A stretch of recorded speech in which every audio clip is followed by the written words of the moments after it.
day today. We appreciate your patience this morning.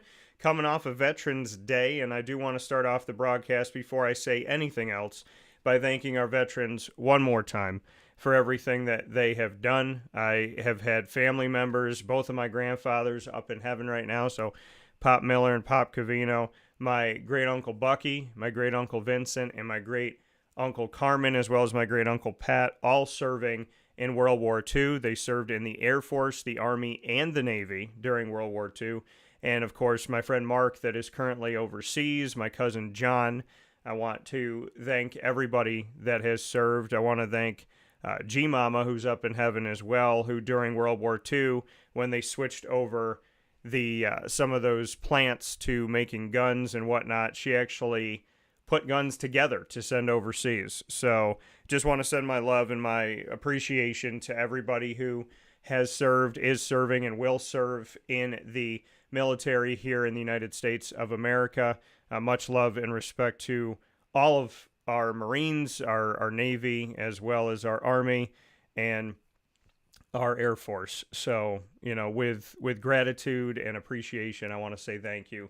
And it's never lost on me how difficult of a job that is, and what I always say, that freedom is free. It did come from God, and it was taken away by human beings. So freedom was never meant to not be ours. It was a privilege, not a right. And unfortunately, some of those rights have been taken away. And I pray that everybody in this world, not just in this country, can live freely, happily, safely, and have the same opportunities for happiness and health and all of the good things in this world. So my prayers and my hopes go out to you all, and I want to say thank you once again to our veterans. With that being said, inside of MonPawsPopcorn.com is what's popping. We're going to start off the broadcast here with CNS Northstars head football coach Jim Ryan, who'll be joining me right here on the broadcast this morning on the week of the Section 3 Class AA championship game. We spoke about in his first season at CNS getting to this game. It feels like forever ago, which he said to me off the air, and I agree, and now we're here this week. The game is going to be this Friday night, and looking forward to the opportunity of seeing CNS in that matchup. Then I'm going to read your comments. After this, in hour number 2, we're going to be reading your comments on Syracuse football. They lost a game. They lost a game, folks. They've only lost 3 in the 9 that they've played. I've read through some of your comments, and you didn't go easy on them in any way, shape, or form. Over 100 comments came in. I will be reading them. And hopefully I won't have to change some of the verbiage in them. Hopefully your words were kind. But all I can say to the Syracuse fans is please remember that this team is 6-3 in Fran Brown's first season. So let's be a little bit kinder if we can muster that up. And then we're going to round out the show as we always do on Tuesday with the ingredients to success, proudly presented by the fantastic team at Avicoli's. So, with that being said, you're with us around the country and the world on YouTube.com/WakeUpCallDT, Facebook.com/WakeUpCallDT, and on WakeUpCallDT.podbean.com. So, thank you for tuning in all up and down the East Coast, the Midwest, the West Coast, and all around the world. We appreciate you so very much. Jim Ryan is picture-in-picture with me here, the CNS Northstars head football coach ahead of the 2024 Section 3 Class AA Championship. Coach, how are you? Doing outstanding, Dan. Thanks for having me on this morning. Excited for Friday night, that's for sure. Yeah, and you and I, as I had mentioned here in the intro, we had spoken about the fact of this moment being a hopeful moment for your team, that you guys would get here. We spoke at the beginning of this season. It feels like forever ago that we had that conversation, but bring me into when I sat with you and the guys. They were confident. They were focused. They said, we know who we are. We know what this program is. We know what we're doing. They had all the faith in the world in themselves, and here they are. I'd love to get your thoughts on hearing them at the beginning of the season when we sat down say, we're capable of doing this, and then actually seeing them do it. Yeah, I think when we started the season, obviously me being a new head coach and a lot of the same assistants who've been with the program the past several seasons stayed on board. So there was just a bit of a an adjustment period of feeling each other out and trying to get a sense of just how we all operate, players, coaches. And we started out a little sluggish, a little slow. A couple injuries did, play into that, I believe. But we were 1-2 going into the West Genesee game. And the kids didn't waver. We had incredible senior leadership. The kids could have went a different direction. And that was the turning point, I believe, in our season. We won a really hard-fought game in overtime, essentially with no quarterback at that moment. And the kids just kind of gutted it out. And from that moment on, we set our path straight and said, hey, if we do things right, we take care of business, we're going to be right back in the Carrier Dome on November 15th. Yeah, and like you said, I mean, you started out this season, you being a new head coach to the team, but returning assistants that had been there. And you said it took some time to kind of get acclimated with each other. Bring me into your relationship with the staff, how it started and where it is. Yeah, I mean, you got incredible coaches. I think the coaching staff there, the knowledge, just really, really remarkable. They've been part of a lot of success. They've been part of a lot of championships, several prior to being at CNS, part of the old Henniger High School staff that won some championships. So you got guys who understand what it takes to win, who understand what it takes to kind of be part of a successful program. And so for me, feeling that situation out, but also my belief as a head coach is you're only as good as the guys around you. And, I let my coaches coach, and I'm not going to micromanage them. We've got great coaches, great experience. They know what they're doing. But it's just more of kind of figuring out, kind of what they like specifically and understanding in certain situations what they're going to do. And that took a little bit to figure out, but I think we're in a great rhythm right now as a staff, as a team.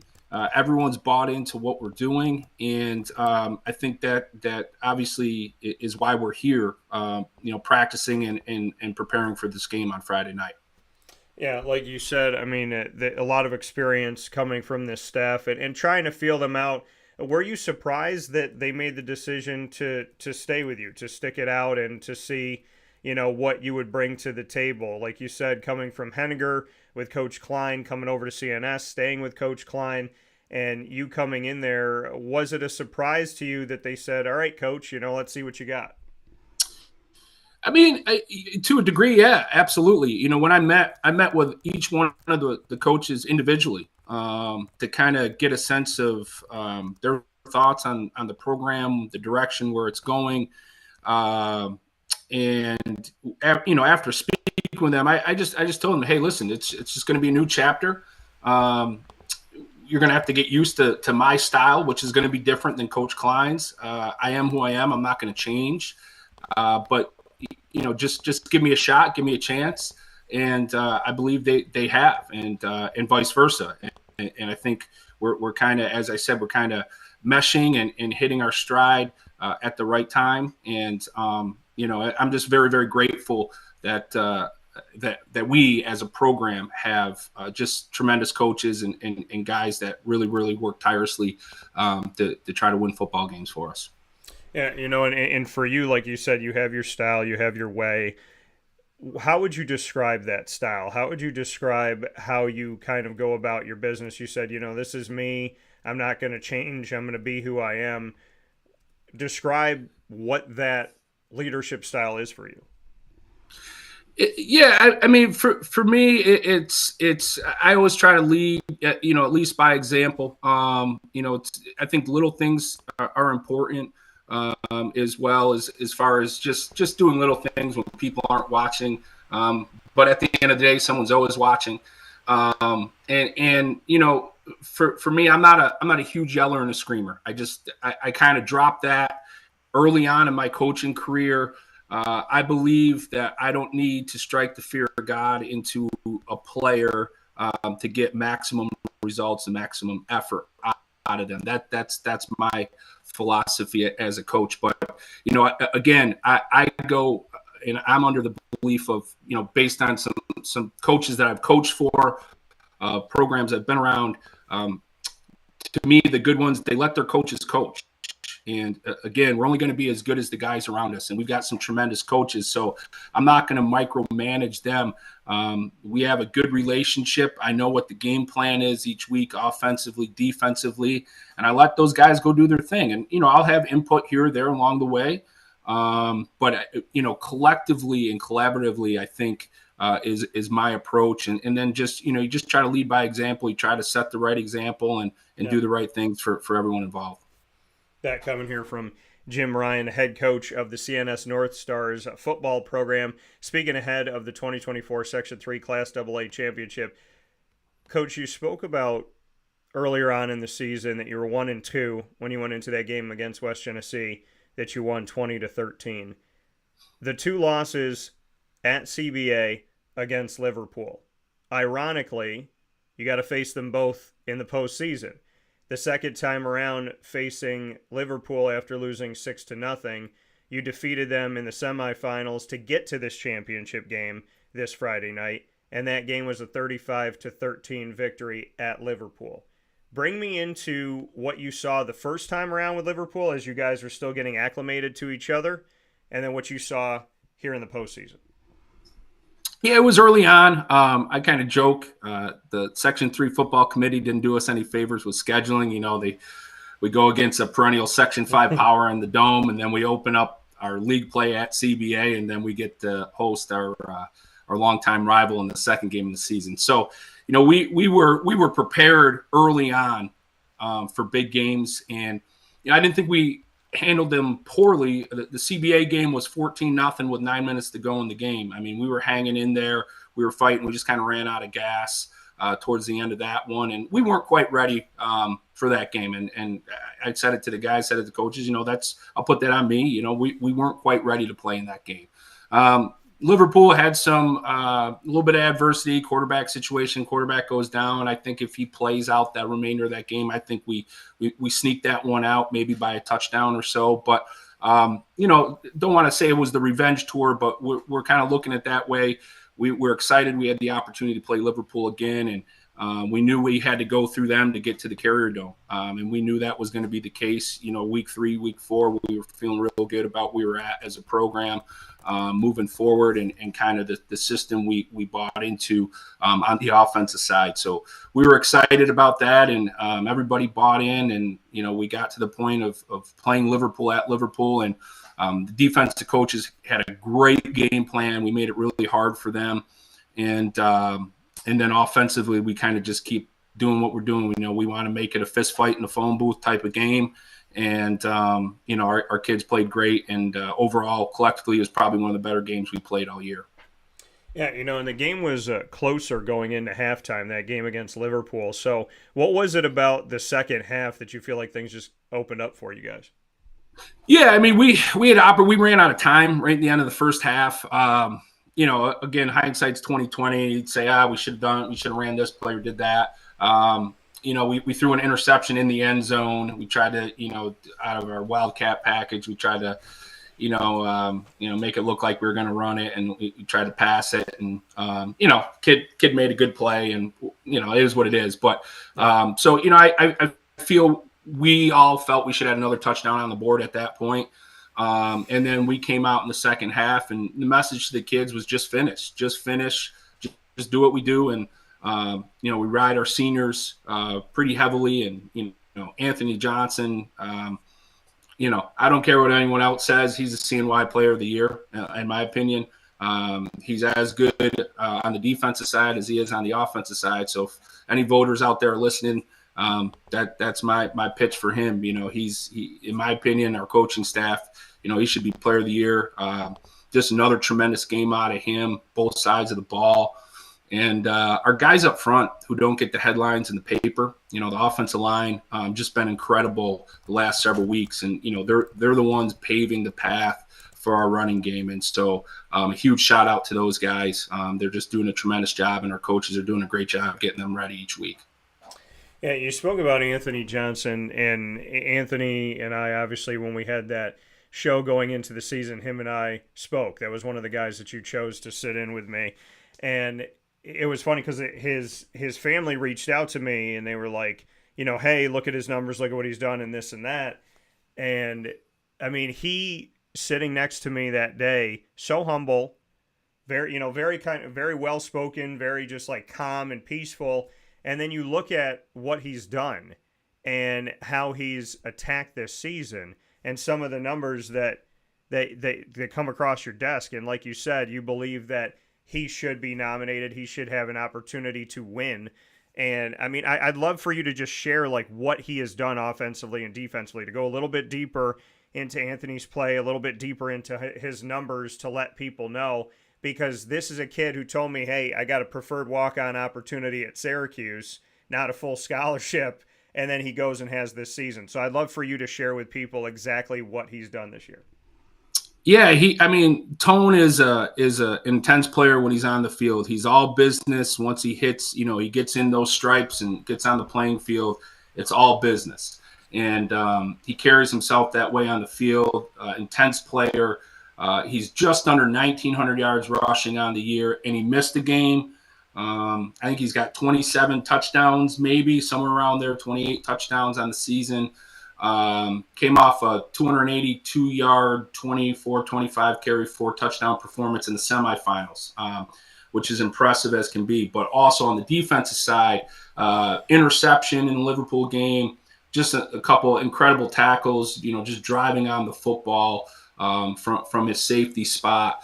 And again, I'll always say he doesn't get as much recognition on the defensive side, and that might end up being the best side of the ball, where he might end up playing in college. I don't know for sure, but I know he doesn't get enough credit there. But what makes him such a really incredible runner is his ability, to hit the hole, shoulder squared, and he's got a low center of gravity where he's very strong. And so to be able to hit, where we're trying to go, shoulder square, low center of gravity, very tough to tackle. He's got good feet, good balance, everything you kind of want out of a running back. And so that leads to just huge games. And then obviously the credit to the offensive line that goes with that. But there's a couple great pictures I know that our AD has posted on social media, and it just shows him in mid-form. And from a defender, you just kind of shake your head. How the heck are you supposed to tackle this? As he's hitting the hole full speed, and seems like he's 2 feet off the ground. He's just so low and able to cut on a dime and then hit, change of direction and get right into fifth gear right away. And so very, very difficult player to play against for sure. Yeah, and when you're speaking of Anthony, like you said, I mean, he has an opportunity in the Dome this Friday night to hit 2,000 yards this season. I mean, did you anticipate that, seeing him in practice? Did any part of you think like 2,000 could be the number? Probably not, to be really honest. I think because when you start the year, we wanted to try to be multiple. We wanted to try to be balanced. And, it's just kind of the way the offense has evolved this year, and us being a little more run heavy than probably what CNS has been in the past. And that's, I think, just based on our personnel and what we believe is going to be best for our program right now. And so with that, as we're turning the hand and the ball off, but we also got to look like it's not like he's carrying the ball 35, 45 times a game. He's getting these numbers, 20 touches. I think maybe his season high is 25. Most of the time he's somewhere between 16 and 20. And the other side of it, our other running back, RB2, Maja McDowell, he's got 800 on the year. So it's not like, Tone's the only one carrying the load. So we've got another guy in there that's doing a pretty darn good job as well. And like you said, maybe atypical of CNS to be run heavy, but you're playing to your strengths. There's coaches that come in with a game plan and they say, this is what I like to do, this is what I like to call, this is what I like to run, no matter who the personnel is, and they try to do the square peg round hole. You're doing the opposite, which is what I like more, which is saying, show me my personnel and I'll build something around them. Bring me into how you and your staff have looked at this team and said, okay, we have been able to throw, we've been able to do these things with these guys. These guys aren't here right now. This is what we have. I feel like we need to adjust to this. Just bring me into how you and your staff were like, let's build a plan around the guys instead of building a plan and forcing the guys to do the plan. Yeah, I mean, I think early on we knew that we were obviously going to be inexperienced at the quarterback position. I mean, the programs had essentially 3 starting quarterbacks over the last 10 years. And so we knew we were going to be inexperienced there. So we knew we were going to probably be more run heavy to begin with. But I think to the point of where we are now, we didn't expect this. And to be quite honest, our hand was forced a little bit. Starting quarterback goes down, fractures his foot. He's done for the season. So we're kind of figuring out what we need to do at that point.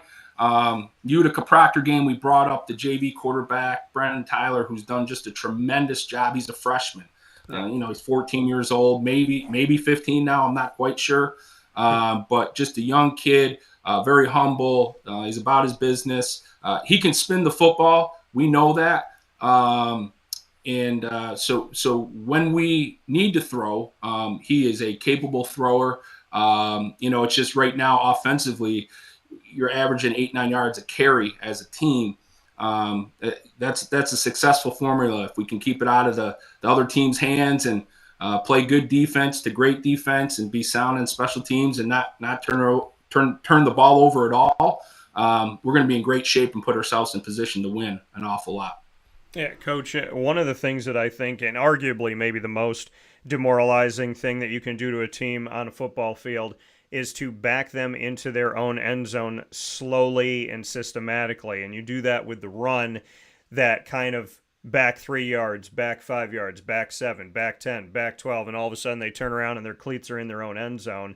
Just bring me into that, because it takes time off the clock. It is a consistent, it's not like 1 or 2 plays where, okay, well, we gave up a big pass play, let's get our offense back on the field, let's do this thing. It's the condensing of time, condensing of possessions, and that slowly but surely pushing a team backward. Just what you can say that does for your team, what that creates for your team, knowing that you can minimize opportunities, minimize chances. So even if you're playing against a really good offense, if your offense is doing what it needs to do, you're minimizing the possessions that you have to see that offense against you. Yeah, I mean, it also, it just turns into a kind of another branch of our defense if we can keep, their offense off the field, which is obviously going to be important Friday night. They're an explosive offense. But it's funny, I'm an offensive, if you will, head football coach. So, I like to chuck it around the yard as much as anybody. Our offensive coordinator is cut from the same cloth. Receivers coach is cut from. We all love to throw the ball, which is really funny that all of us are just like, no, let's run this thing, and we'll be in the game. And one of the coaches will make a suggestion to our OC, Coach Gates, and say, hey, what about throwing the ball here? Not a chance. We're running. It's and he's not wrong. It's like, why do it at this point? I mean, we're just, we've just been so systematically good with the run game. It's one of those things you don't, and for us, for the style of offense that we actually have, and formationally and philosophically, we're not that flex bone, wishbone, double wing, wing tee. We're not the typical run offenses that it's like, okay, yep, that's what you're going to get. You're going to get 50, 60 rush attempts a game. And it's because this is what they do. We line up in, our normal formations like we have the last several years. And with the exception is we're just not chucking it around as much. And, we're making teams, still have to defend the perimeter a little bit. And we're watching. And if they're not ready to do that, we're definitely going to, look to throw the ball a little bit as well. Yeah, here with Jim Ryan, CNS Northstars head football coach, ahead of the 2024 Section 3 Class AA Championship here on Wake of Call with Dan Tortora. Jim, when you look at, like you said, the game that you have this Friday night up against CBA, first game against them was a loss, one of your only 2 losses. You talk about them having an explosive offense, but I do look at the fact that in the last 6 games you have scored 35 points or more in your offense, 58 at Corning, 35 at Utica Proctor, 36 at home against FM, 50 at home against Baldwinsville, and then in the postseason, 47 against FM and 35 this past week against Liverpool.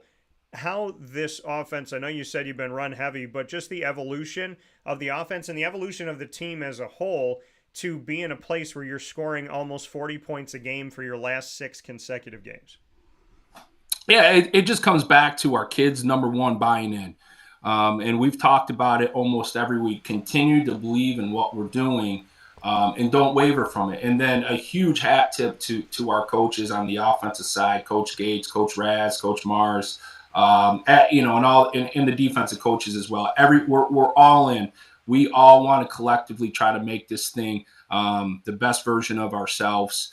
And it's a huge credit to the coaches on staff. They've done a great job each week. They're just the small nuances that we've been doing, which, to the casual observer, it kind of looks like the same thing, but we are switching things up just ever so slightly each week. And we've had a great game plan, I felt, going into every game. And we've just done a really, really good job with the kids just buying into doing what we do and being okay with that. And obviously they have, and we're on a 7-game winning streak or whatever it is. And as you mentioned, we're scoring 40 points a game. So it's just huge compliment to our kids and our coaching staff for sure. Are you concerned, being run heavy, that this CBA team is going to stack the box and try to make you pass the whole game? The last 6 weeks, teams have stacked the box. So it's like we're ready for it. We know it. They know what we're going to do. We know what we're going to do. And, I like our chances, kind of that fist fight in a phone booth mentality. We're going to muck it up. You got to tackle us. You're going to have to be willing to play that style against us defensively for 48 minutes. And yes, we threw the ball a little bit, 5 or 6 attempts against Liverpool. But we're locked and loaded and ready to throw the ball if we have to each week. We rep it every week. It's not like, hey, we're spending 5 minutes a week practice time. We rep it every day, 15 minutes, for a pass game and every single day. So we're ready for it. If need be, our kids, we got great receivers. Our quarterback is, for a freshman, can spin the ball really well. And so if we need it, it's there. And so we feel confident if we got to throw the ball as well. Being in the dome, having this team inside of the JMA wireless dome for this game, they know what it's like to get here. Some of these guys on the team understand what it's like to get here.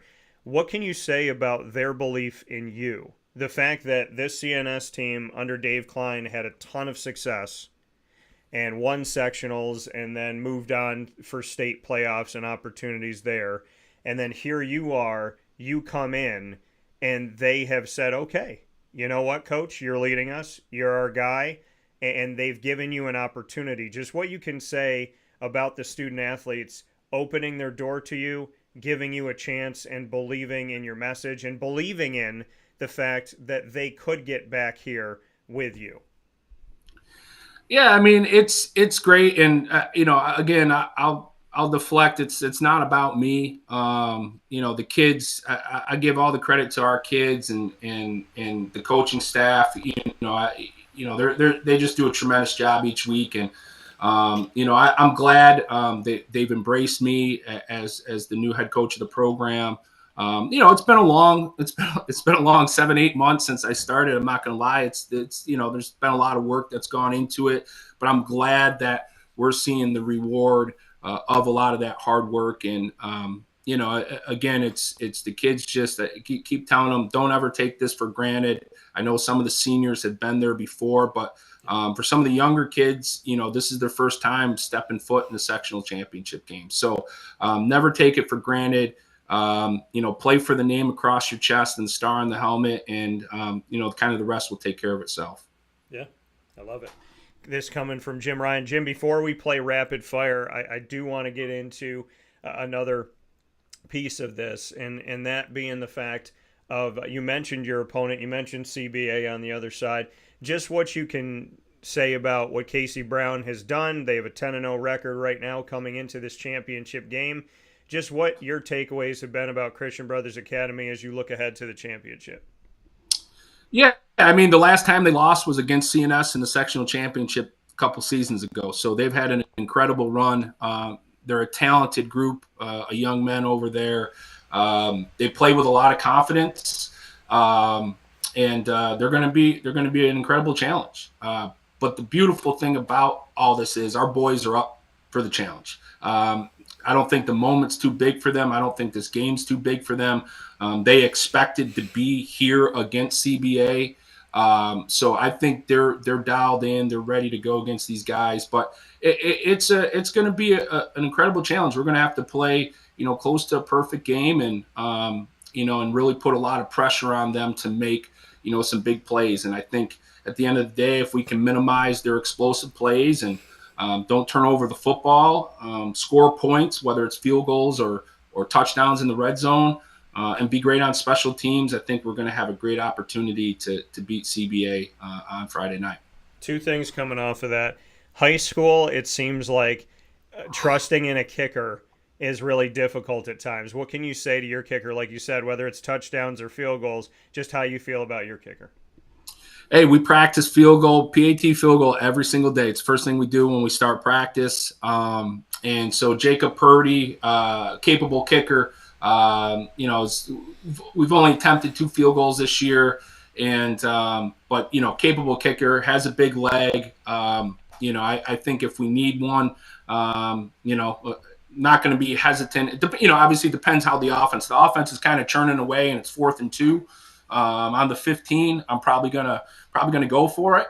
But if it's 4th and 14 from the 15, we'll probably line up and kick it. It's and we got confidence in our guy, and we feel very good about him being out there and putting the ball through the uprights.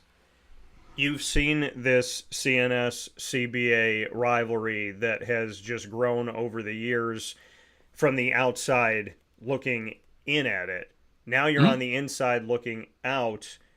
How would you describe what this looks like, what this feels like? Because the Section 3 Class AA championship has consistently, over these years, seen CBA and CNS go up against each other. These are considered the powerhouses of Section 3 Class AA. So now that you're inside of this rivalry, what does that feel like? Yeah, I mean, I'm not going to say it's just another game. Maybe week 2, you can get away with saying that it's just another game on the schedule. We know it's, they're a rival, but the expectation of the program is to be back in the dome in the championship versus them. So big game, of course. But I truly believe our coaching staff, our kids, the moment's not too big for them. They're going to be dialed in and ready to play. And our kids are focused. It's like another practice week. But they know what's at stake, and there's nothing wrong with that. If they're don't, I'm sure someone got a little nerves going right now, maybe a little butterflies, and if you don't, that's, to me, that's not normal. But that's okay. It's a big game, but I think when the lights, flip on and the ball's kicked, it's just going to be just another football game, and let's go try to win this championship. That coming from Jim Ryan, CNS Northstars head football coach, ahead of our 2024 Section 3 Class AA Championship happening in the Dome this Friday night, folks, and I hope you're going to be out there at the Dome. It's at 8 p.m. Eastern Time at the JMA Wireless Dome this Friday, November 15th. Coach, it's time to play Rapid Fire. Ask away. Oh, rapid fire! So what am I supposed to be asking again? I apologize. You can ask literally. Right? Isn't any... Yeah, you can ask anything in the world. I have to answer it. We're live, video and audio to the entire world, but it could be any topic, anything. All right. All right. Most memorable SU sporting event that you've been to live. Most memorable SU sporting event I've been to live. Okay, I'm going to give you 2. I'm going to give you 1 basketball, and I'm going to give you 1 football. The football one I'm going to give you is the Camping World Bowl. It's when Syracuse went 10-3, Eric Dungy, and a bunch of the guys. I'm close with every year's team, but that team really went through a lot of hell and went through a lot of heartache. And I actually have over my shoulder there's, you know what, let me get it. So I'm gonna show you, my dad framed this article. So let me grab the article. So Eric Dungy, who, you know, means so much to this program, in my opinion, should mean so much to the program and the fans. He's on my Mount Rushmore of Syracuse quarterbacks. So there was an article written in the Post Standard that said "world beater," and if you can see it here, it's a picture of him very emotional at the Camping World Bowl. Well, this response that he had was to my question. So my dad called me up and he said, "Son, you know how many defensive linemen have hit that guy? And yet my son is the only one to make him cry." So I'll never forget that moment, because Eric and I, in that moment that's captured in that picture, we were talking about not that season, not that game, but all 4 years, all the adversity, all the injuries, all of the hate, all the negativity, everything that came his way, and how he responded to it, and the fact that they got to have a season that was memorable, and that being his final game at Syracuse. So we got to have that conversation. That was a really good game. Speaking with Floyd Little, good friend of mine, God bless him in heaven, him and I had a conversation after that game that was really meaningful personally to a lot that was going on in my life at the time. And just, I'll never forget, I can still see his face and feel the emotion that he had. So always love Floyd and love his support. From there, on the basketball side, in 2016, I predicted that Syracuse would win the ACC. I was the only person in America, in the world, that had put it on paper. I was laughed at, mocked. The Post Standard wrote an article about me, and of course did not quote me correctly. And so when that happened, I decided, basically they told me, we're going to write an article about you. And you can put quotes in it, but it sounded like they were going to write it no matter what. The article said, "Mystery Man reveals himself." I wasn't a mystery man. I put on my website, which is a free website, my picks. I put them out to the world. I didn't hide them from anyone. It just took the Post Standard 8 days to find it. And so when I put them out there, I was DM'd by them, and they said, "We're going to write a story." And I said to myself, I'm going to give them all the reasons why I'm picking Syracuse, but I know that they're not going to use all my quotes, and they're probably going to try to make me look stupid.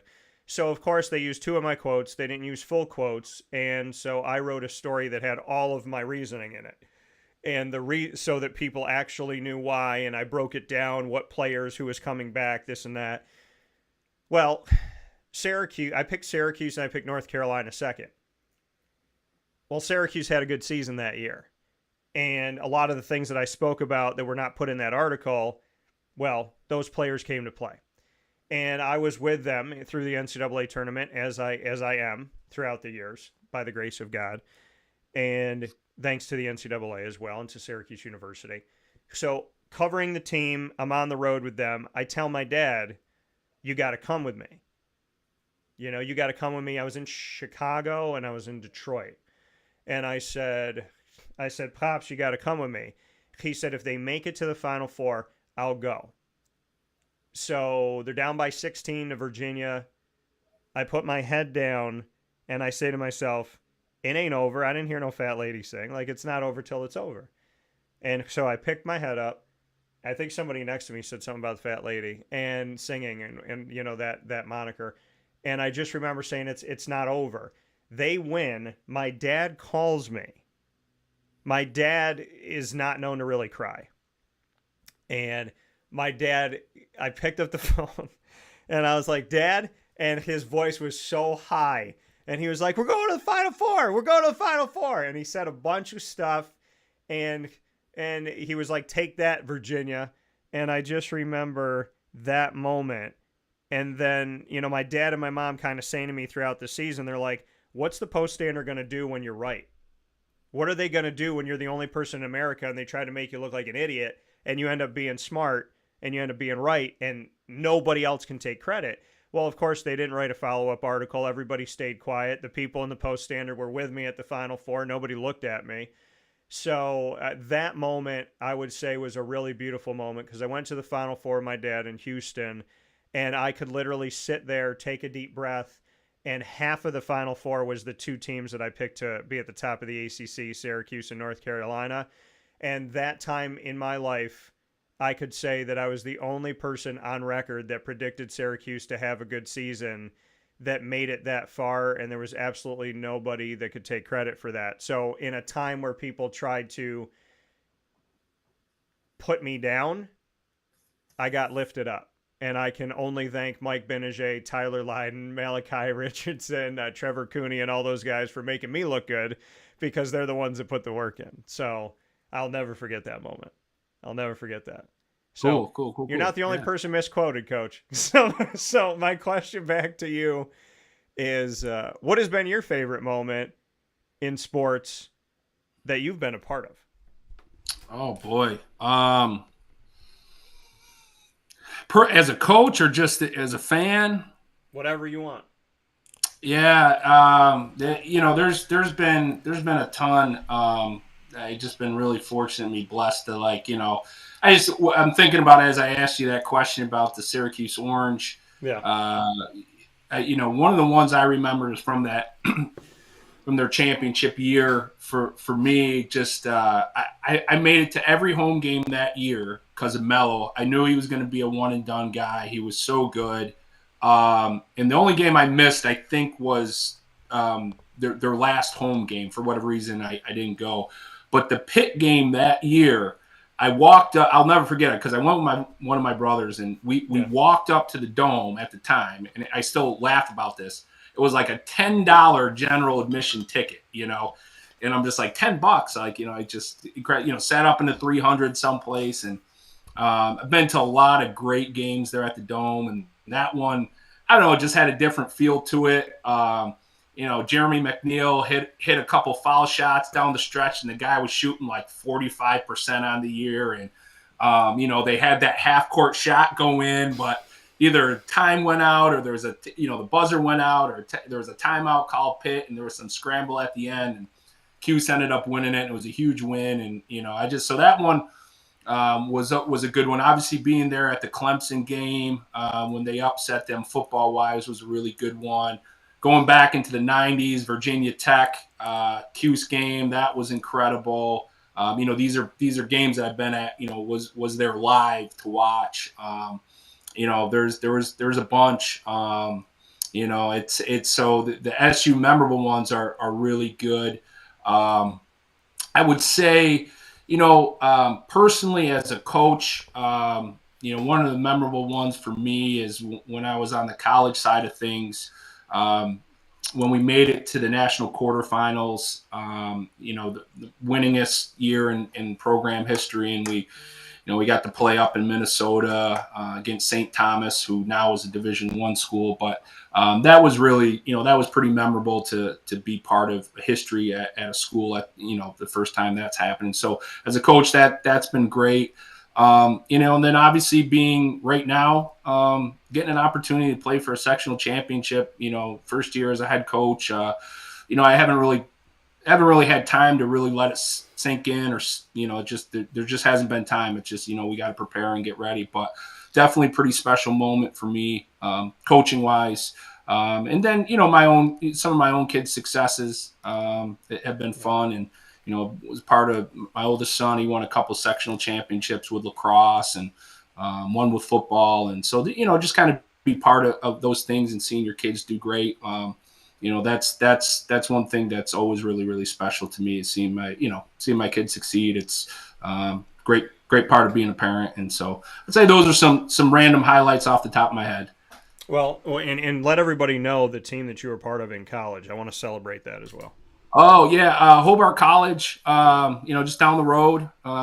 We were blessed. We had some great teams. We won a few league titles, something like 3 in a row, and got a chance to go to the playoffs every year. And we made it through, and got a chance to play in the national quarterfinals. And I was fortunate. Ali Marpet played for us during that time. He got drafted by the Bucks and had a 7-8 year career, won a Super Bowl with Brady down there, and so got a chance to be part and around a lot of really good football players, great coaches.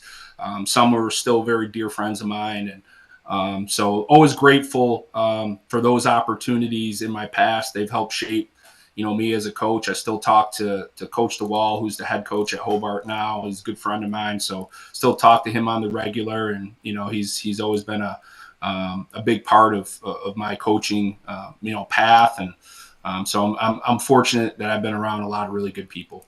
And what position or what was your duties as a coach? Yeah, so I was the receivers coach there for 6 seasons, and just really fortunate to have that opportunity. And I always give credit to all the guys who gave me a chance. Kind of to basically where I am today. It's not without the help of other people before me. And Terry Dow, who was the head coach at Morrisville State, got me my first college job. Just fortunate to start there, and then I got to Hobart, and that kind of propelled me down the road, coaching wise, and some other things professionally. So I'm grateful for everyone who's helped me along the way. Yeah, that coming from Coach Ryan. All right, Coach, you got one more for me. What do you got? Oh boy, I don't even know. I'm so bad at this stuff. Let's see here.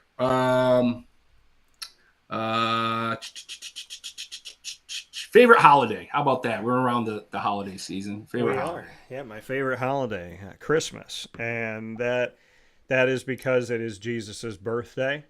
I just said to my mom, I think yesterday, if not the day before, who do you know that wants you to give other people gifts on their birthday? God bless me.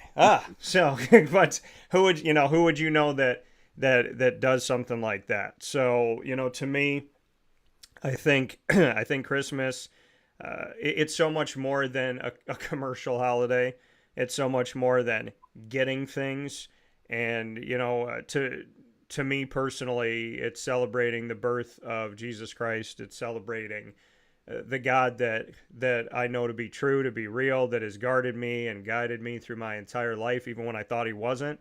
So, I can honestly say that Christmas is a very reflective time for me, a very emotional time for me, and it means a lot. And I hope one day to be able to have my own family underneath our tree and to share those moments and share that beauty and share that positivity. So I think, I do not call it Xmas. I do not like, if you write Xmas, I won't buy from the store. So, Christmas is very, very important to me, and I think people should be able to say it. Happy holidays is all well and good, but when people wish me a happy Hanukkah and happy Kwanzaa, I wish it back to them. I'm not offended. So I feel like we shouldn't be offended by Merry Christmas. It is December 25th every single year. So I definitely am very grateful for that, and there's just something about it. My family did a really wonderful job of creating memories of us all just being together and traditions that we have. So, I think that those hold really true for me. So every year, I think about my grandfathers, I think about my grandmothers, what we did with them. Obviously, I get to spend time with my dad and my mom, and so it's really meaningful. But I look forward to creating my own traditions. I've been kind of itching at making my own Christmas stuff. My question back to you, Coach, my last one for you. All right, Coach, I'm going to have some fun with this one. You and I are going to make a movie. Cool. It's a comedy. You have to pick our profession. You have to pick the location, and you have to tell me the climax of the story. So, what are we doing? Where are we doing it? And why like what's the thing? What's the crescendo? What's like that moment in the movie? Definitely not a cup of tea for me here. I don't know. I think the behind the scenes of coaching is really funny. So you could do a comedic, kind of coaching movie. Have a serious spin on it. It's a serious thing, and kind of get that glimpse behind the scenes. There's just a lot of funny stuff that happens in coaching, and between coaches, between coaches and parents, and between players and coaches, there's just a lot of funny stuff.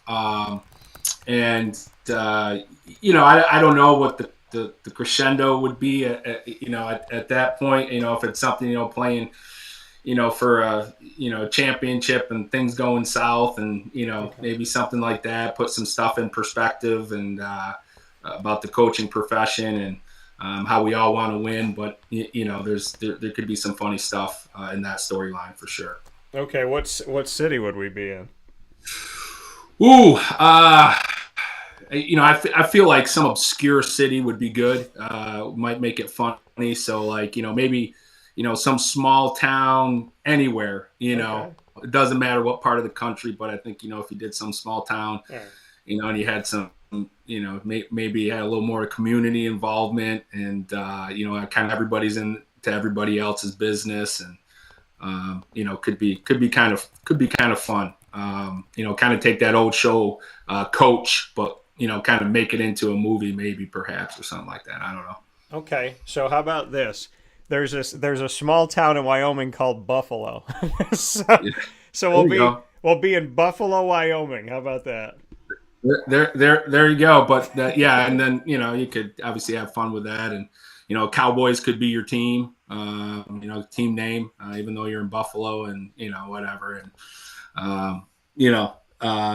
but yeah, that I don't know, that could be fun. I think there's a lot of funny things in coaching that happens, and you take a step back from it and you laugh and you just kind of shake your head, and we don't do it for at least at the high school level, we don't do it for the money. So it's fun, and you got to enjoy it, and you got to laugh sometimes.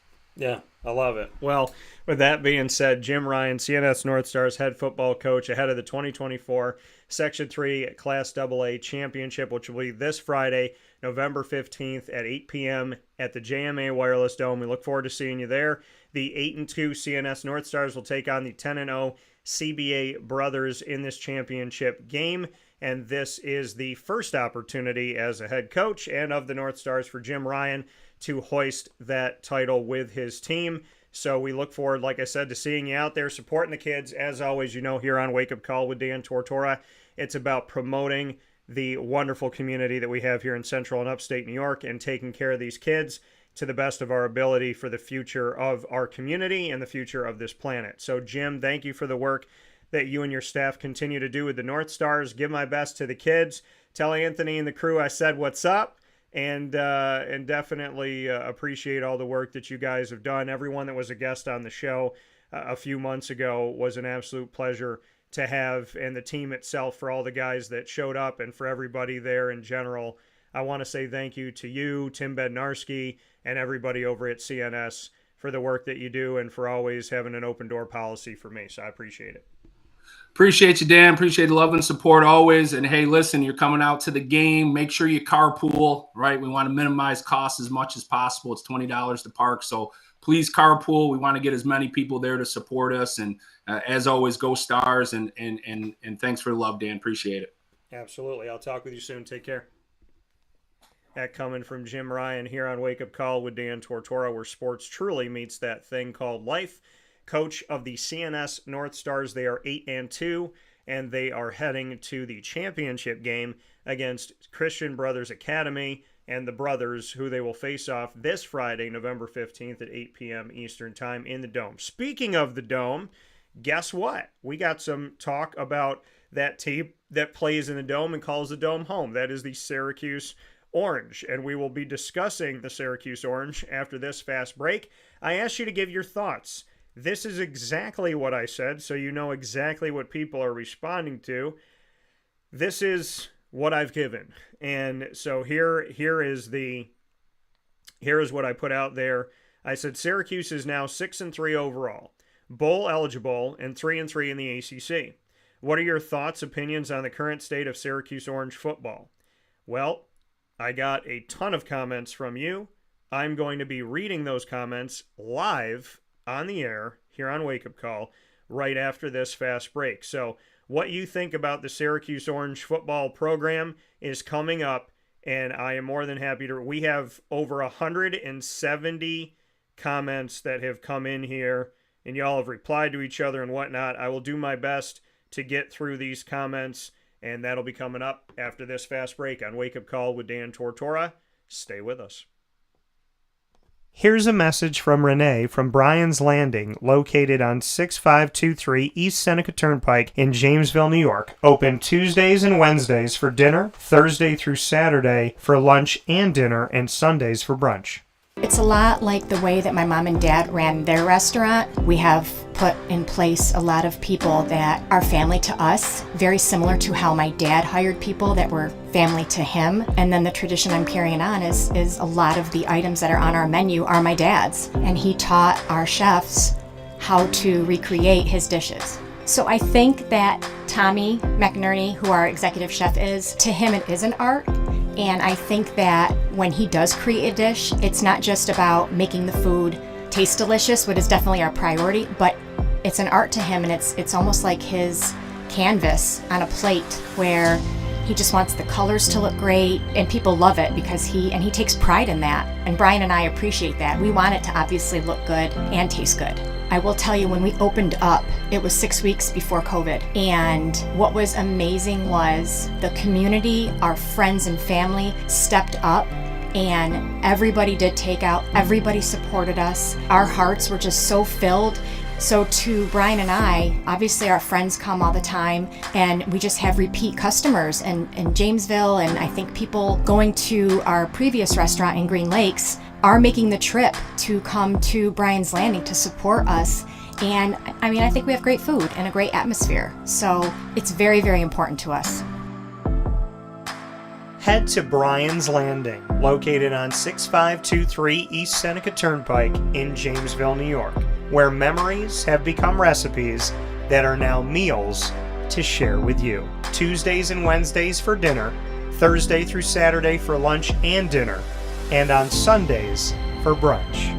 And be sure to come out for live music Friday, Saturday, and Sunday.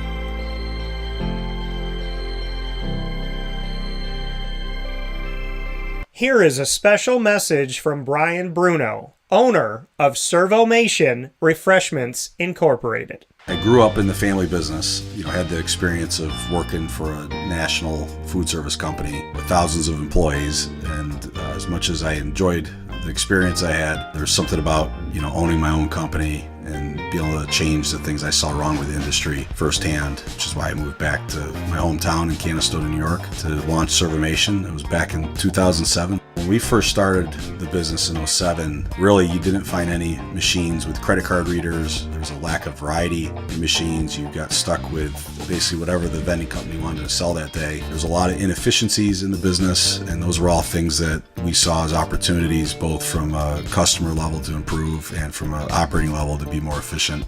We've really been at the forefront of introducing retail technology into our space. We were doing self-checkout back in 2009 before it really became a national phenomenon. The whole point of it isn't to just improve the customer experience. It's to make it feel more like a retail environment where people don't have to be afraid of what they're buying behind glass. They don't have to be afraid of not being able to see the ingredients of the packages. It was an easy transaction from that standpoint. If we were to reinvent something, we wanted to make sure what we were making looked and felt more like a deli and not like something that you would traditionally see in a vending machine. I was tired of hearing for years the customers say the wheel of death because the vending machine would circle around with the same tuna salad in it. What we wanted to do was it really change the perception of that food. So allowing customers to touch it, allowing customers to feel the weight of it, allowing customers to see the freshness of it, and also the variety of it really helps them change the perception and ultimately the value of what we bring to them. The point of differentiation you have to make is either in value or the quality. And I think on both of those fronts, Servomation has really, in large part, changed that value system for employees. So they no longer have to worry about bringing their food from home or having to leave their desk during the day and rush out to get back in time for their break to end. We're bringing something that they can count on in their break room every day, and they know it's going to be there, they know it's going to be fresh, and they don't have to worry about it being sold out or something that they don't enjoy. We've also heavily invested in flavored water water machine, so you can get a glass of water with a fresh piece of fruit in it, along with bean-to-cup coffee machine. So there's not a day that goes by we're not surprised when we get customers that call us and say, we didn't know you could do all this. We're really lucky to have a strong group of dedicated employees. Most of our employees have been with us since inception. They're family to us, and people like doing business with people they like and trust. And I think the same thing goes for employees. In a day and an age where there's a lot of corporations that just look at an employee as a number and don't get to know them, that's just not the way I was raised or how I like to do business. So we're a little old-fashioned. We like getting close to our employees. We like knowing how we can help them. We like knowing how we can improve their lives, adjust their schedules, whatever it may be to help improve their quality of life. And we think in the end that makes for a happier employee. We're fortunate enough to have really grown over the last several years, and from Pennsylvania to Massachusetts to Connecticut, we really do have a strong connection, even though we're not in the rooms every day with these employees. There's not one single employee that we feel like we don't know, and certainly we know they can call us at any time, and they're definitely treated as family to us. I wake up every single day really excited to surprise our customers in a good way. The one thing I could tell you is I think that every one of our employees and every one of our customers will continue to be at the forefront of every decision we make. Find out how Servomation can help you and your business by going to servomation.com.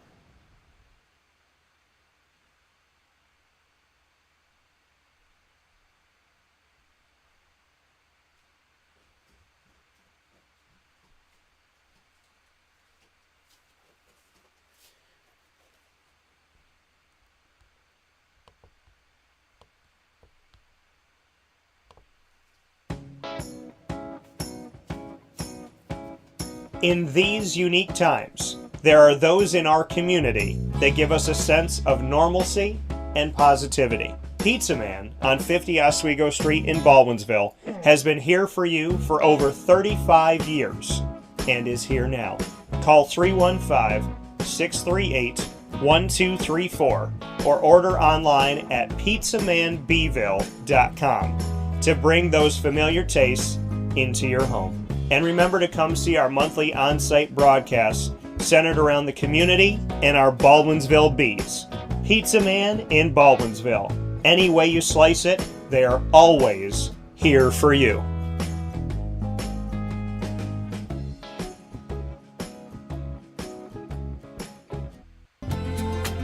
Looking for your next ride?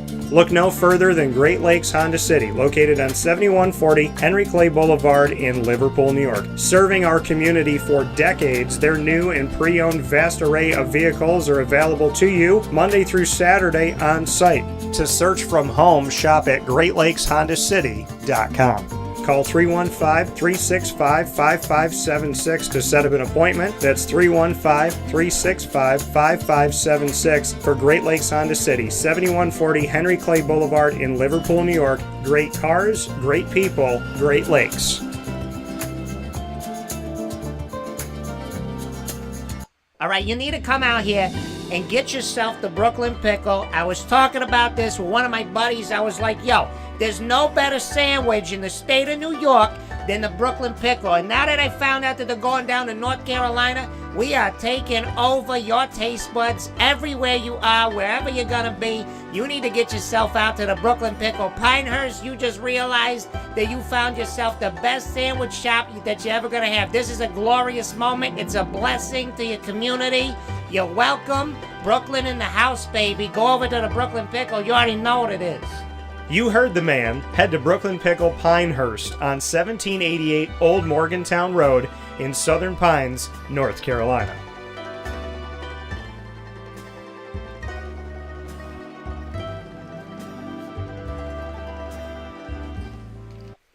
And a welcome back here to Wake Up Call with Dan Tortora, where sports truly meets that thing called life. It is now time for me to read your comments on the Syracuse Orange. So, taking a look at this here, I had asked the question to you about Syracuse and asked you to let me know what your thoughts were on the current state of Syracuse football. And so your comments have come in. We have a ton of them. And so I'm going to go ahead and start reading off what you had to say here. So once again, this is coming from you about the Syracuse Orange, reading your thoughts and your comments about the Orange here this morning on Wake Up Call. The statement was Syracuse is now 6-3 overall, bowl eligible, and 3-3 in the ACC. What are your thoughts, opinions on the current state of Syracuse Orange football? Josh W. said, I think Fran Brown needs to learn what a run game is. McCord ain't that good where he can throw 60 balls each game. Interesting. There was 17 replies to this. Stephen S. has an emoji slapping his head saying, McCord is NFL ready. No run game, horrible O-line, and receivers who can't get separation. Every throw is in tight coverage. 300-plus yards and 2 touchdowns is pretty good. He's having a stellar season minus that Pitt game, but most of those interceptions were on the receivers. Always quarterback gets the blame. I get you're emotional over a bad loss, but understanding the game goes a long way when criticizing. No one said anything about McCord. You started with McCord ain't that good. Running the ball would be so much easier if the line could block. Oh, by the way, Allen rushed 16 times and had to fight hard for every yard. Robert M. said, have you seen the stats? Against a good D-line, Cuse can't create holes. There's more replies here. Josh replied, said, no, he's great, but the dude is throwing 10 pass plays almost every drive. Allen needs to get carries so the defense doesn't just sit and cover 3 on us all game, and McCord can't find anyone open. Josh said, understand the game, bro, stop. And then said, what are you like? Okay, so then they are attacking each other. I'm not going to read those. And yeah, just a bunch of attacks. Please don't personally attack each other. There's no value in that. So there's no good in it either. So you're right. You're right there. I did say they ain't that good, but dog, we run the ball after we throw it first and second down, and then we run so they know it's coming. I mean, Fran Brown runs the most obvious offense ever. There's no creativity in the play calling. And the run defense is terrible. Not all Fran Brown's fault, but dude, we have not had an opponent running back go under 100 yards against us. David responded, except Georgia Tech, Stanford, Holy Cross, UNLV, NC State, PA, and Virginia Tech. But other than that, you're right. So, because, I mean, it is. You know, I think people get, when people respond to these messages, they get so caught up in a loss that they don't even, they kind in their brain, it's like every game was like this. And that's not the case. Syracuse has struggled against the run at times, but the glaring issue was Boston College. So Ron S. said defensive line can't stop the run. Offensive line needs to protect the quarterback better. Ronnie H. said tough loss. Defensive adjustments should have been made to stop the run. For all these fans calling out Coach Fran, no words. How many wins would satisfy you this year? Amen to that. Angelo said 8 would satisfy him. Thomas M. said, to be honest, would most likely be 8-1 if we could wrap up the ball carrier, or at least not give up yards after first, second, and third contact. Well, Fran did say yesterday, a 4th and 9 and a 4th and 1. If they did what they were supposed to do, the team would be 8-1. Nick T said, staying positive in the first year, tough one today. That was talking about the BC game. Just got manhandled on the line of scrimmage. Losses to Stanford and BC are tough to take. Don said they are still not through, losing. ACC team still ahead. So Don continued to be negative on that. Tom R. said, we are marginally better than we've been in past years. Good games, bad games. It was just one bad game that made the difference between 7-2 or 6-3. I say keep moving forward, Coach Brown. Positive, like it. James S. said, Fran Brown is okay. He should not have hired his friend to be an offensive coordinator. He's speaking of Jeff Nixon here. He missed a lot of open fields to pass or run. His play calling was kind of inconsistent mindset. I didn't see he used tight ends formation a lot.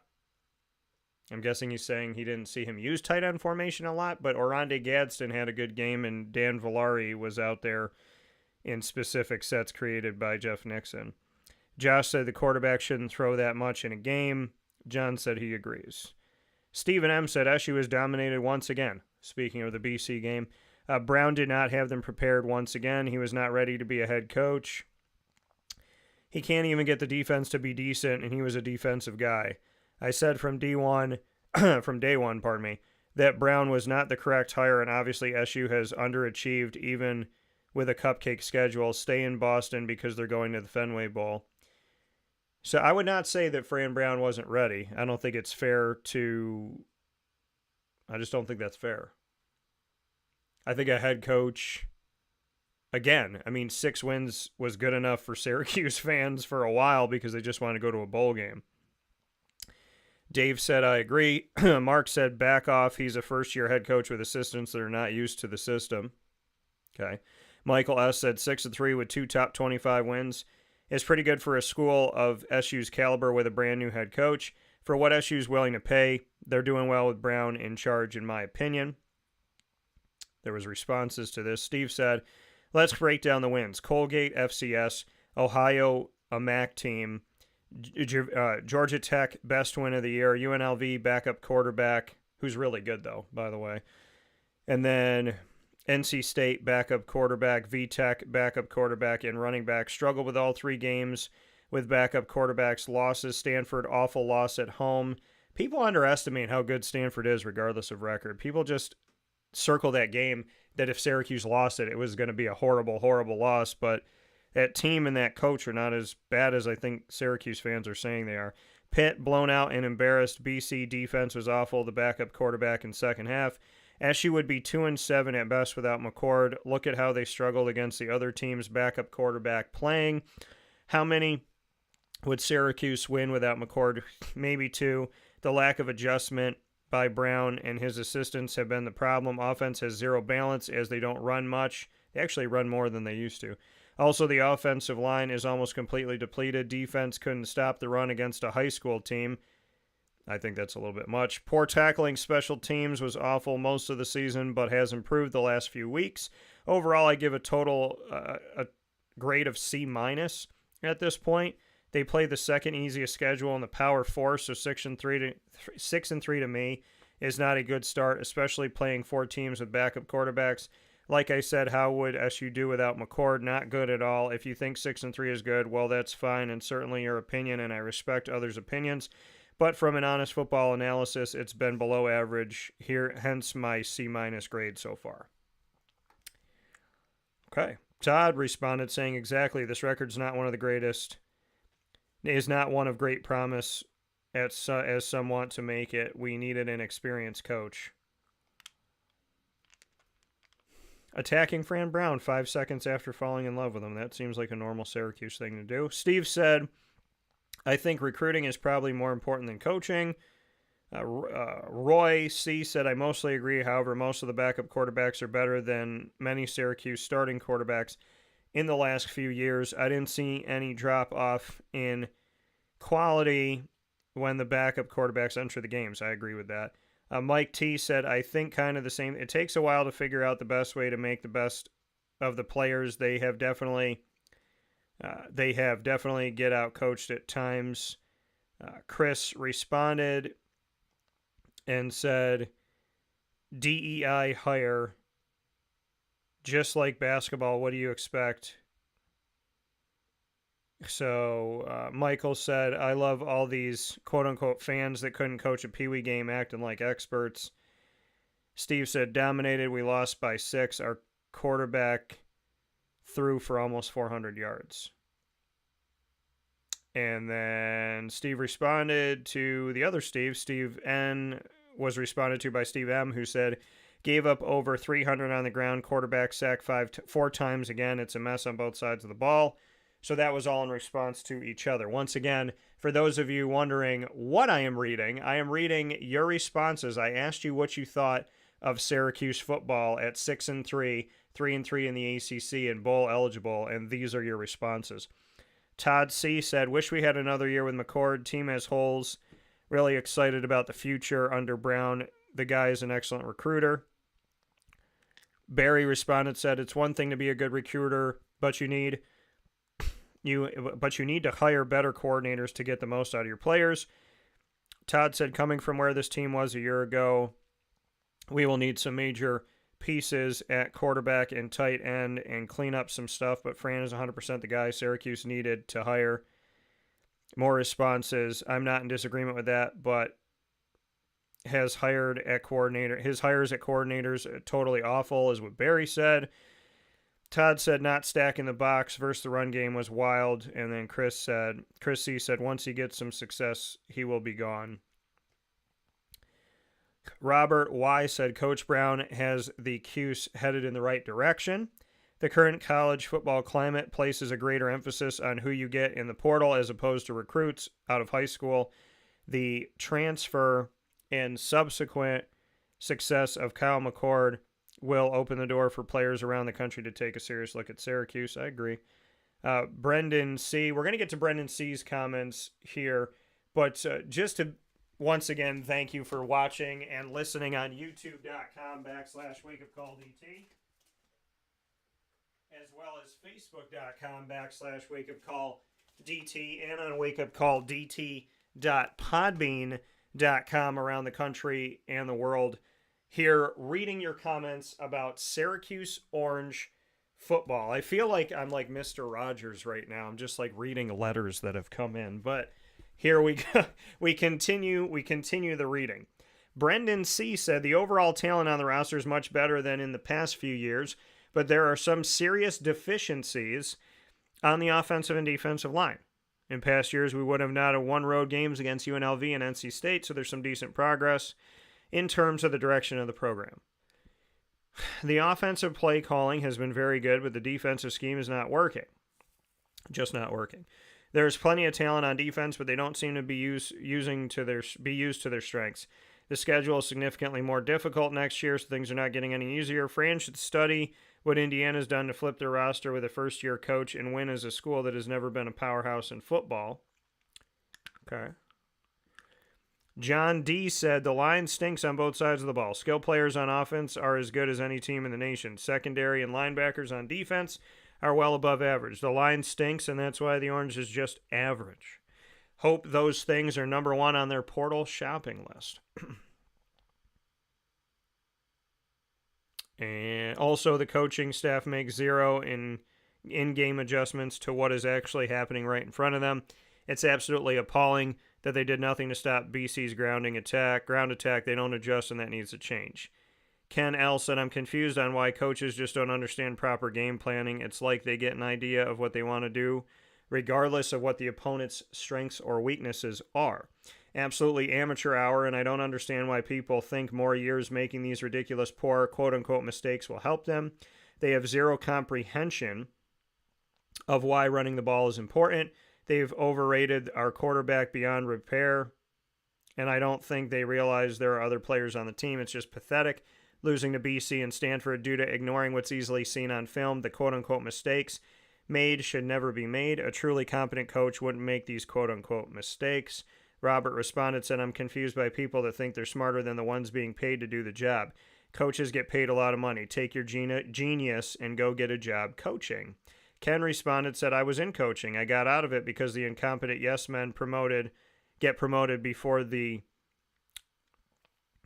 we actually know what we're doing do.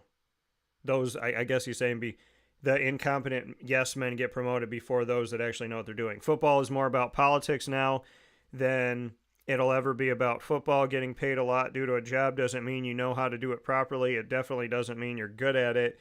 It doesn't take a rocket scientist to see the amateur hour mistakes Fran Brown and his staff are making. Maybe the fact you can't see it should tell you not to argue with the people that do see it. And Rob said, oh, good, an expert that can point out all the tackles Brown missed, all the sacks he allowed. If you are so smart, you should be able to see the talent level isn't there and hasn't been for years. Ken said the talent is there, only the fans without a clue think the talent is a problem. It's always the go-to excuse when the team is losing. They completely ignore the fact that the team is being poorly coached. Until you actually understand the importance of coaching and why it matters, you should stop arguing about this. I'm not going to read some of this stuff because it's just personal attacks. The returning class is ranked near the bottom of the ACC. It was the best class in years. How does that translate to talent? Ken said it translates very well because those ranks are 100% irrelevant. Pay attention because I can go all day on why you're wrong. Talent isn't the issue. Coaching is and always has been. That was in response to each other. Keith R. said, I feel like Fran Brown's a little stubborn when it comes to his 3-3-5 defense that is atrocious in stopping the run. I feel like it makes zero in-game adjustments to combat the run, and it's part of the reason they have 3 losses this year. You can't expect to win a football game giving up 313 rushing yards. JMC said, or K said, beat teams they should struggle against tougher teams. Stanford loss was a killer. Beat teams they should struggle against tougher teams.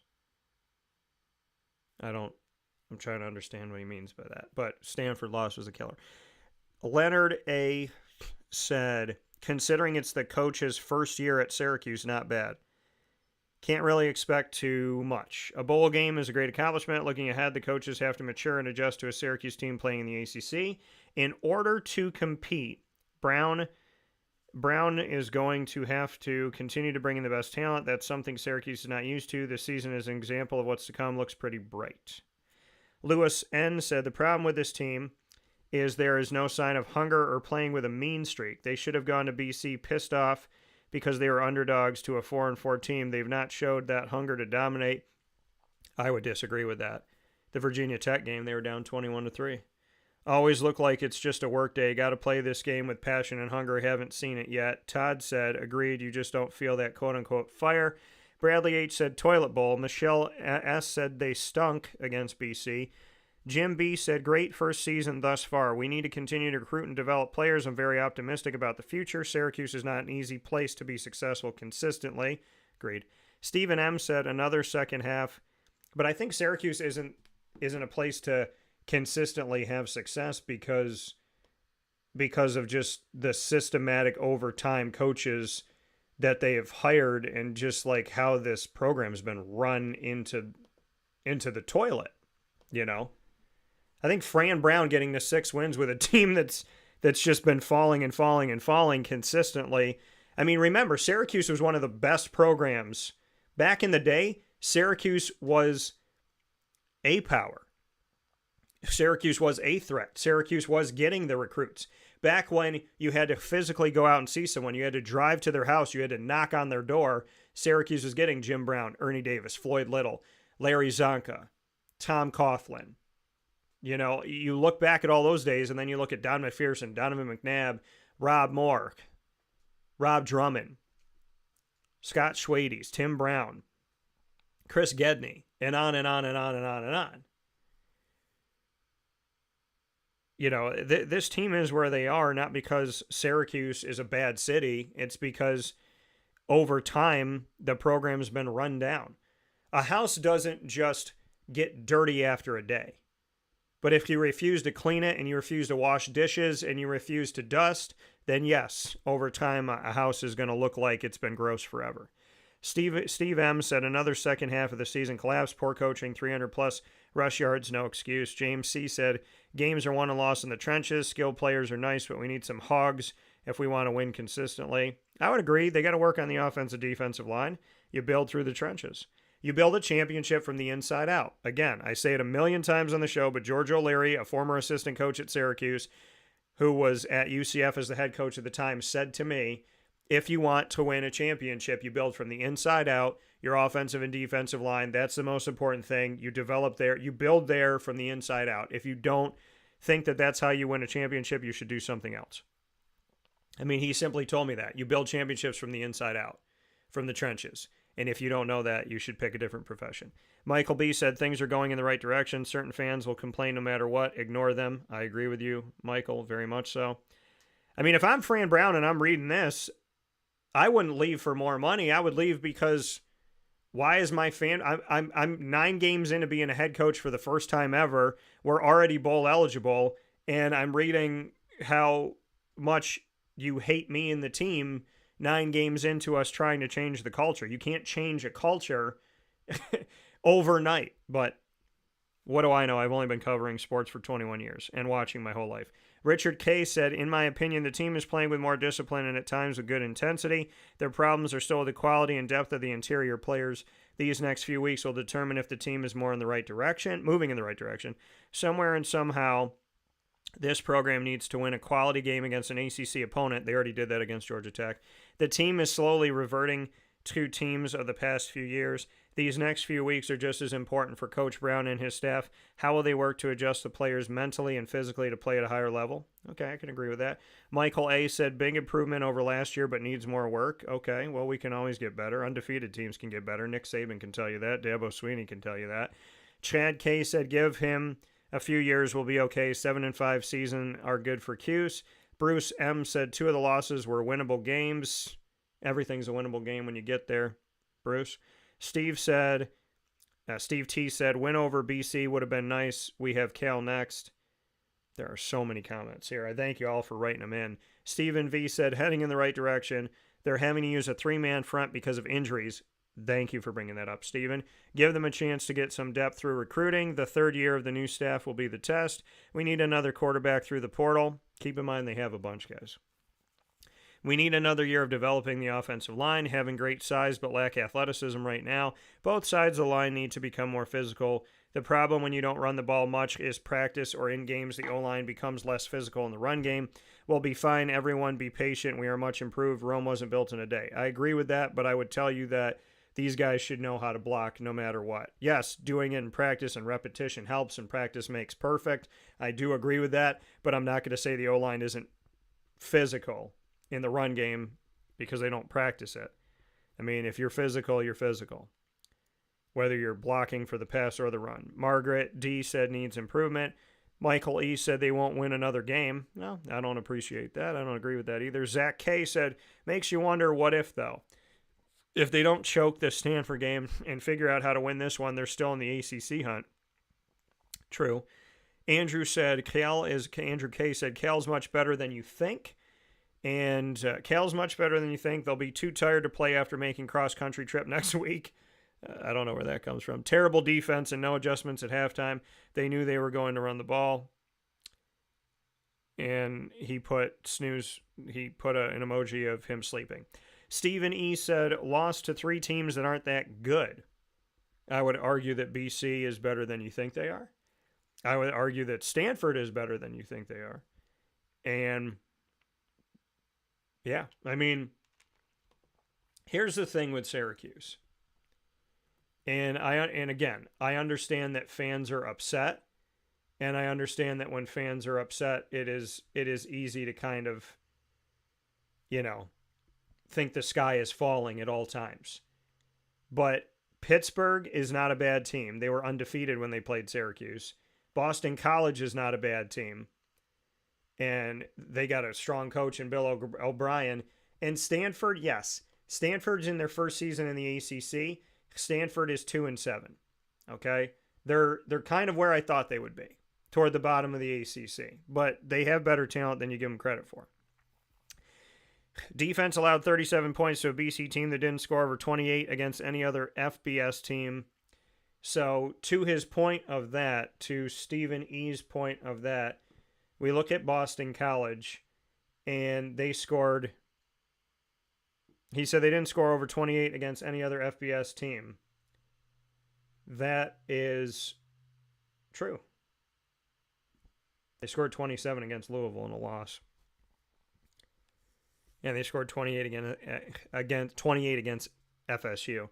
I think Cuse ends 6-7. There's no ballsy dominating leaders on this team. I don't agree with that. No cutthroat leadership. I don't agree with that. Just happy 6-6 team weak.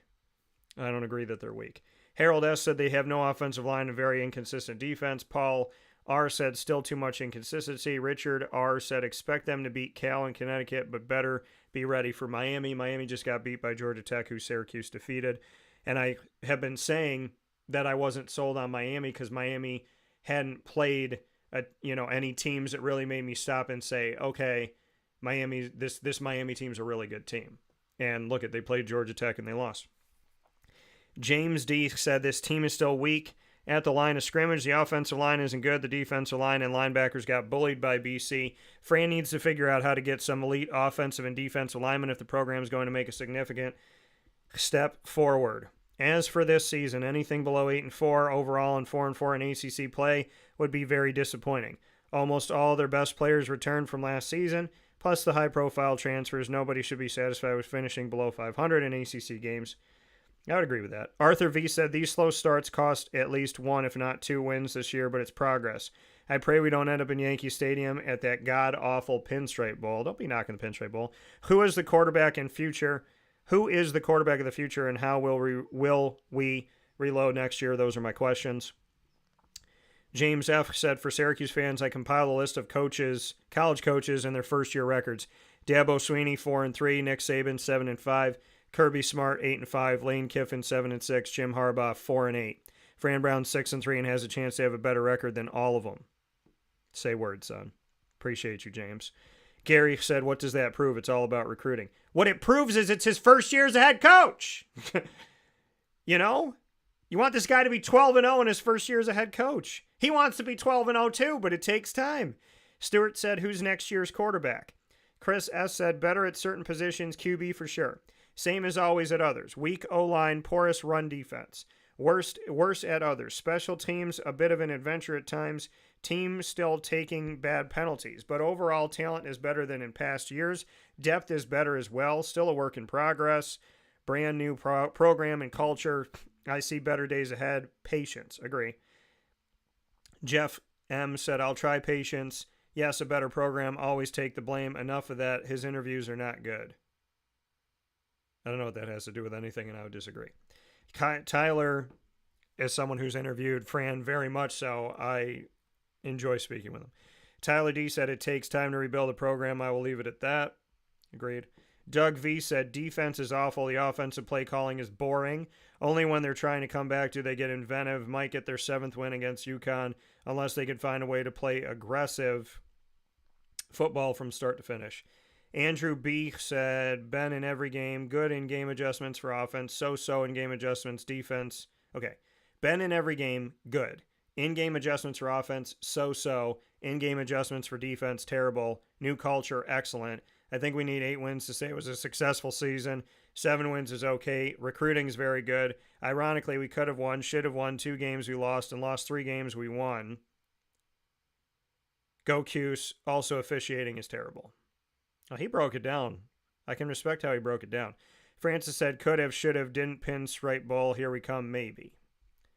Andrew said, just making a summary, no pinstripe this year. Gene T said, still a work in progress. A really good offensive line would be helpful.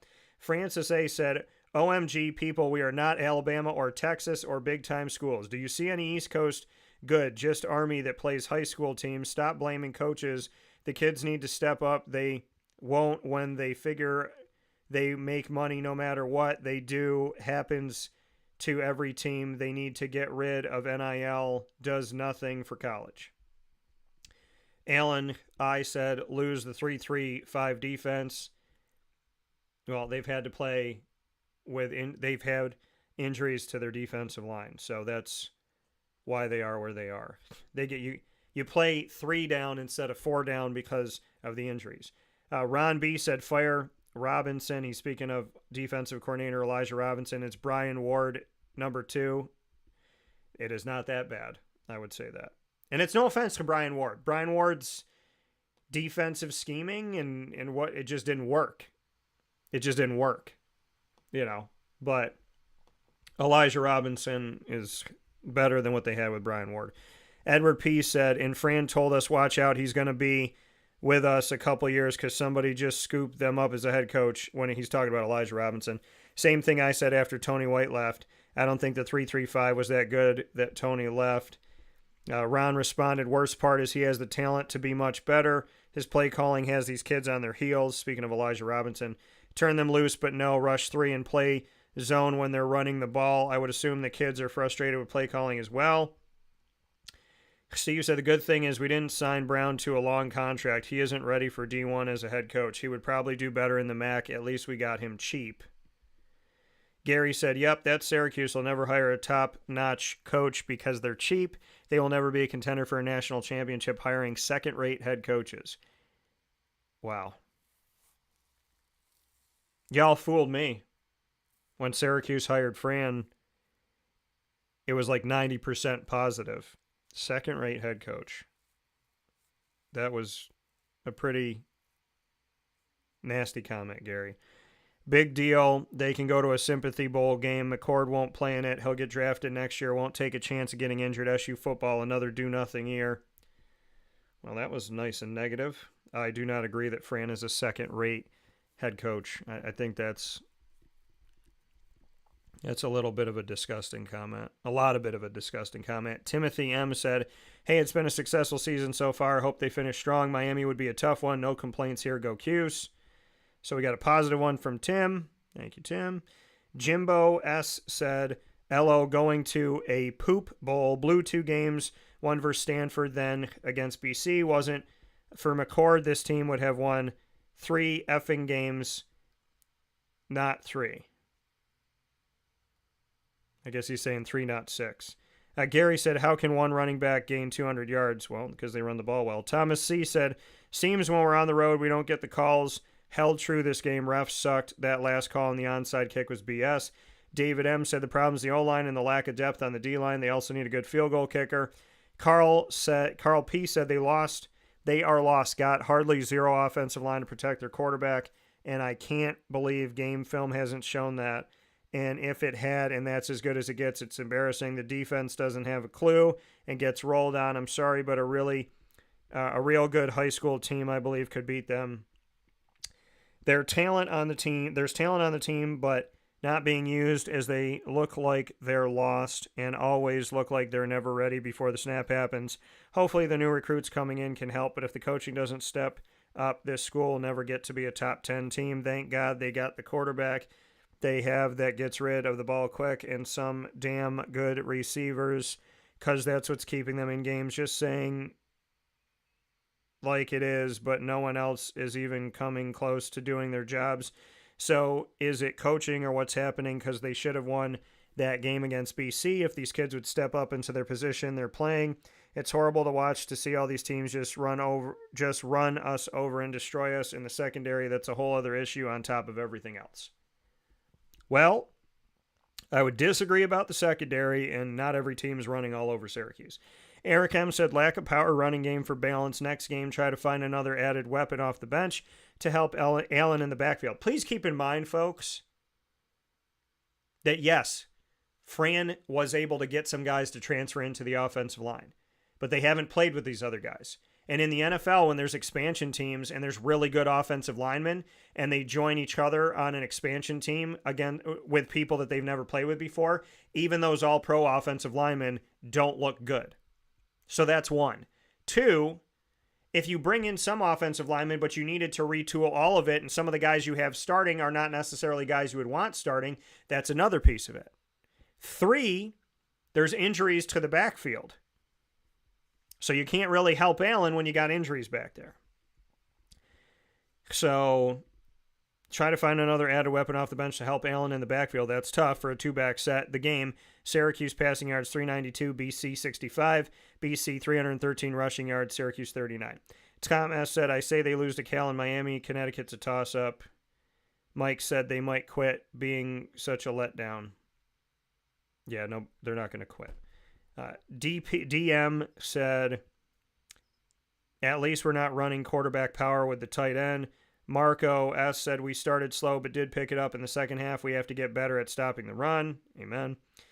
Ken T. said, headed to the Pinstripe or Fenway again. They've never been in the Fenway. John said, yep, that's how I feel, hyped up and let down. Ken G. said, defense has more holes than Swiss cheese. Mark M. said, new program, but some serious issues that need to be addressed. Josh Y. said, same old. Alex S. said, let's close out strong. Jeffrey H. said, they will start from scratch next season. Dennis B. said, I think that too many mistakes that cost Syracuse football team against the Boston College Eagles. Bob V. said, in the toilet, lose by 35 in a bowl game played in New York City. Francis said, the old Pinstripe Bowl, and all I hear is it wasn't a bad year. At least we got to a bowl game. LOL. Mark L. said, if we don't lose more games, we'll be off to a good start under Brown. Unfortunately, we only have McCord for this year, and then we will likely return to having an unknown under center. Brian O. said, can't stop the run. In caps, Miami will have a field day. Mike M. said, who cares? Bowl game now will be Tuesday at 2 p.m. They will lose another game before then. Hyped up and let down. Steve said, spot on.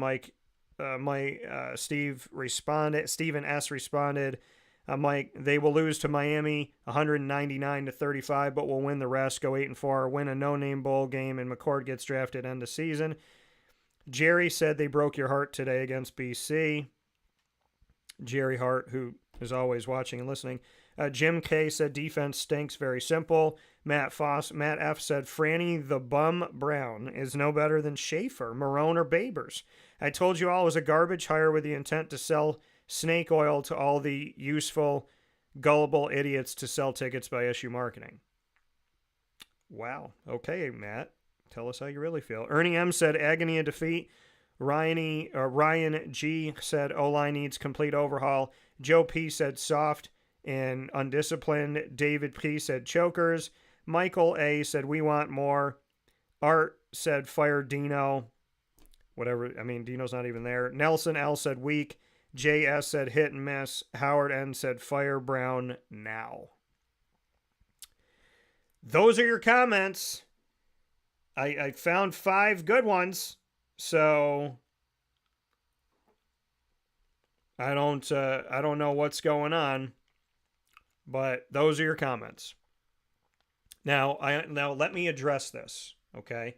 Before we go to the ingredients to success, let me address what I just read, because I just in real time read your comments about Syracuse football. I asked you to send me in your thoughts, and you sent me over 170 comments.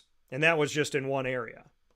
So that was just on Facebook, on our Facebook page at Wake Up Call DT. I can appreciate your thoughts, and everyone's entitled to their own opinion. Firing Fran Brown, I find that to be interesting, since a lot of people fell in love with it. And keep in mind, a lot of you wanted to have Dan Mullen be your head coach and flipped out on me when I told you it wasn't going to happen. And then you found out he wasn't even interviewed, and none of you apologized to me. And I didn't expect it, but I'm just saying. I said Dan Mullen would never be the head coach of Syracuse, and people lost their minds over that on social media with me. And he didn't even interview for the job. Like, I mean, I was proven right, and people were losing their mind over something that was fake. Someone told you that Dan Mullen was interviewed and was this and that, whatever. I heard that he was on campus. Now, and that was from a source that I trust, that he was on campus. But to have that come through to you, you know, to have you find out that he wasn't even interviewed, and these people were losing their heads over the fact that Dan, how could you say that we're not going to hire this guy? He wasn't even interviewed for the job. So, I mean, and who did you believe? You believe something that came out there, right? I put something out there, and those same people don't believe it. Somebody else puts it out there, they believe it. It turns out not to be true. Do you flip out on those other people that lied to you or had misinformation? So let me address what I just read. Syracuse football is 6-3. Let me read off for you Syracuse's record by year in football in recent history. This is Syracuse's record by year. I'm going to go from the 21st century every season. 2000, this was still with Coach P. 6-5, 10-3, 4-8, 6-6, 6-6. That was Coach P. Greg Robinson, 1-10, 4-8, 2-10, 3-9. Doug Marone, 4-8, 8-5, 5-7, 8-5. Schaefer, 7-6, 3-9, 4-8. Babers, 4-8, 4-8, 10-3, when they still had Schaefer's guys. 5-7, 1-10, 5-7, 7-6, 6-7. Fran is 6-3. So in Dino Babers' first season, he won 4 games. In Schaefer's first season, he won 7 games. In Marone's first season, he won 4 games. In Greg Robinson's first season, he won 1 game. In Paul Pasqualoni's first season, he won 10 games. In Dick McPherson's first season, he won 4 games. In Frank Maloney's first season, he won 2 games. In Coach Schwartzwalder's first season, he won 4 games. In Reeves Basinger's first season, he won 3 games. In Biggie Munn's only season, he won 4 games. In Ossie's first season, he won 5 games. In Vic's first season, Vic Hansen won 5 games. In Lou Andreas' first season at Syracuse, he won 5 games. In Pete Reynolds' first season, he won 8 games. In Chick Meehan's first season at Syracuse, he won 6 games. Frank Wade, the first coach of Syracuse in 1899, won 4 games. So Fran has had a better first season than Frank Wade. Count them up for me now, folks. Frank Wade, he's had the same as Chick Meehan. So he's had better than Frank Wade, better than Lou Andreas, that's 2, better than Vic Hansen, that's 3, better than Ossie, that's 4, better than Biggie Munn, that's 5, better than Reeves Basinger, that's 6, better than Ben Schwartzwalder, that's 7, better than Frank Maloney, that's 8, better than Dick McPherson, that's 9, better than Greg Robinson, that's 10, better than Doug Marone, that's 11, better than Dino Babers, that's 12. So Fran Brown has had a better first season at Syracuse than at least 12 of their coaches that I named. They're 6-3. Relax. We'll take a step aside for a fast break. We'll be back right after this. Hi, this is Amy from Mother's Cupboard, home of the whole frittata. We are open daily 6 a.m. to 1:30 p.m. For takeout orders, call 315-432-0942 and tune in to Wake Up Call with Dan Tortora for our monthly food challenge and try our Wake Up Call signature menu item available 7 days a week. Here at Mother's Cupboard, we are Central New York, and it's our honor to serve you. Ma and Pa's Kettle Corn and Popcorn Factory remind us that every day is worth celebrating at 201 7th North Street in Liverpool, New York. Open Monday through Saturday in-store and always online at maandpaspopcorn.com. Serving our Central New York community and beyond, order anywhere, anytime at maandpaspopcorn.com. Stop in to get a tin at Ma and Pa's on 201 7th North Street in Liverpool, New York to get your half-price refills for the rest of your life. Come to Ma and Pa's for your holiday gift giving for family, friends, employees, and clients. And remember, for fundraising and events, to call 315-450-6272. That's 315-450-6272. Ma and Pa's Kettle Corn and Popcorn Factory. How corny are you? This is Jimmer Sikowski, owner-operator of Chick-fil-A Cicero, 7916 Brewerton Road in Cicero, right in front of the Home Depot. I had a deep feeling that God wanted me to do something bigger with my life and to help people, help others. He kept putting Chick-fil-A in my life, and I realized as I was going through the franchise selection process that positively impacting the lives of others was really core to what we do here at Chick-fil-A. First of all, it starts with the food. The food is brought in fresh daily. We bring in local produce. We prepare to order in the kitchen. We hand bread our chicken. We hand spin our milkshakes. It's great food. It doesn't taste like fast food. I think the second thing is the way people feel when they come in a Chick-fil-A restaurant. It's different. We try to treat people with intentional kindness here, which is very different and deeper than good customer service. And so I think it feels remarkable for most people to come in a Chick-fil-A restaurant. And then lastly, the impact that we try to have in the community is very different. It's a big part of the expectation of every operator of a Chick-fil-A restaurant is that they're actively engaged in their community, they're a leader in the community, and they're making a difference. When they realize that what we're striving to do is to shine a little light in their life, that's a very, very different experience than you will have in any other quick service restaurant. And it's that remarkable experience that I think people will emotionally connect with.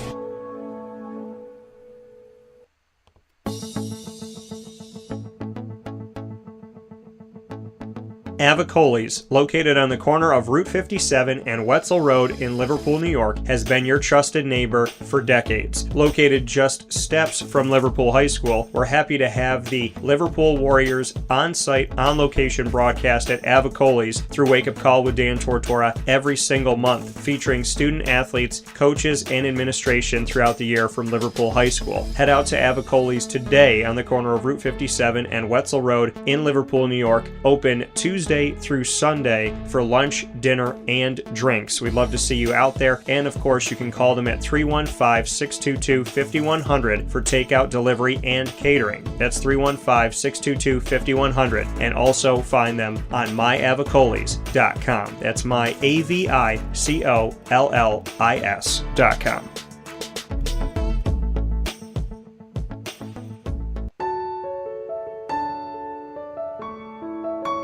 Having peace of mind when you're out of town that your furry-loving friend is safe and sound means taking them to Canine Campground, because we all know that when it comes to the love of our pets, it goes well beyond the call of duty to make sure they're safe and sound. Right, Lily? So take a ride to 242 Johnson Street in East Syracuse, New York, and see Canine Campground and where your dog will be staying in the classic cabin, the executive cabin, the grand cabin, or of course the luxury cabin, because if you know Lily, you know she loves luxury. Now you don't have to wait to the last minute to find a family member or a friend that'll take your dog for a few days.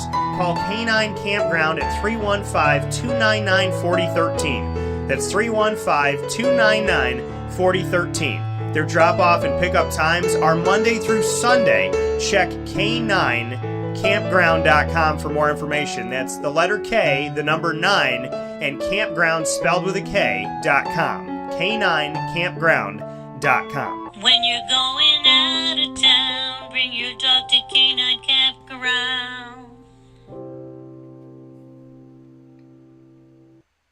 Carvel DeWitt, it's what happy tastes like. Do you know why? Because we make ice cream. Creamy, rich, flavorful ice cream. Not yogurt or iced milk like some of our competitors. Ice cream. Fresh, by hand, daily. For the calorie conscious, we have something new for you. Our new Carvelite. Same great flavor, creaminess, and texture of our regular ice cream with only 35 calories an ounce. So whether you want an ice cream cake, flying saucer, dasher, carvalanche, hard or soft ice cream, we will satisfy your craving with our fresh, handmade regular or new Carvelite ice cream. Carvel DeWitt. It's what happy tastes like. The Wildcat Sports Pub in Camillus, New York is located on 3680 Milton Avenue in the Home Depot Plaza. It is your family-friendly sports bar and restaurant. Folks, some sports bars aren't family-friendly. Some family-friendly restaurants are not sports bars. The Wildcat Sports Pub in Camillus, New York is proud to be both. It is that marriage that you've been looking for years. The Wildcat Sports Pub is your home base for your sports bar and restaurant needs, games for the kids, indoor and outdoor activities, and enough things on the menu to come back every single week and get to try something new. They're open Sundays from noon to 8 p.m., Monday through Wednesday, 11 a.m. to 11 p.m., and Thursday through Saturday from 11 a.m. to midnight. For reservations and party information, call 315-487-2222 for the Wildcat family-friendly sports pub and restaurant.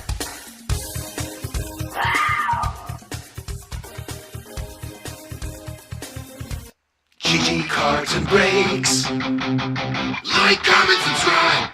GG Cards and Breaks, coming to you on 639 Delmar Place in Syracuse, New York, is your one-stop sports card and trading card shop. You can find them open Tuesday through Saturday from 10 a.m. to 6 p.m. and on Sundays from 10 to 5.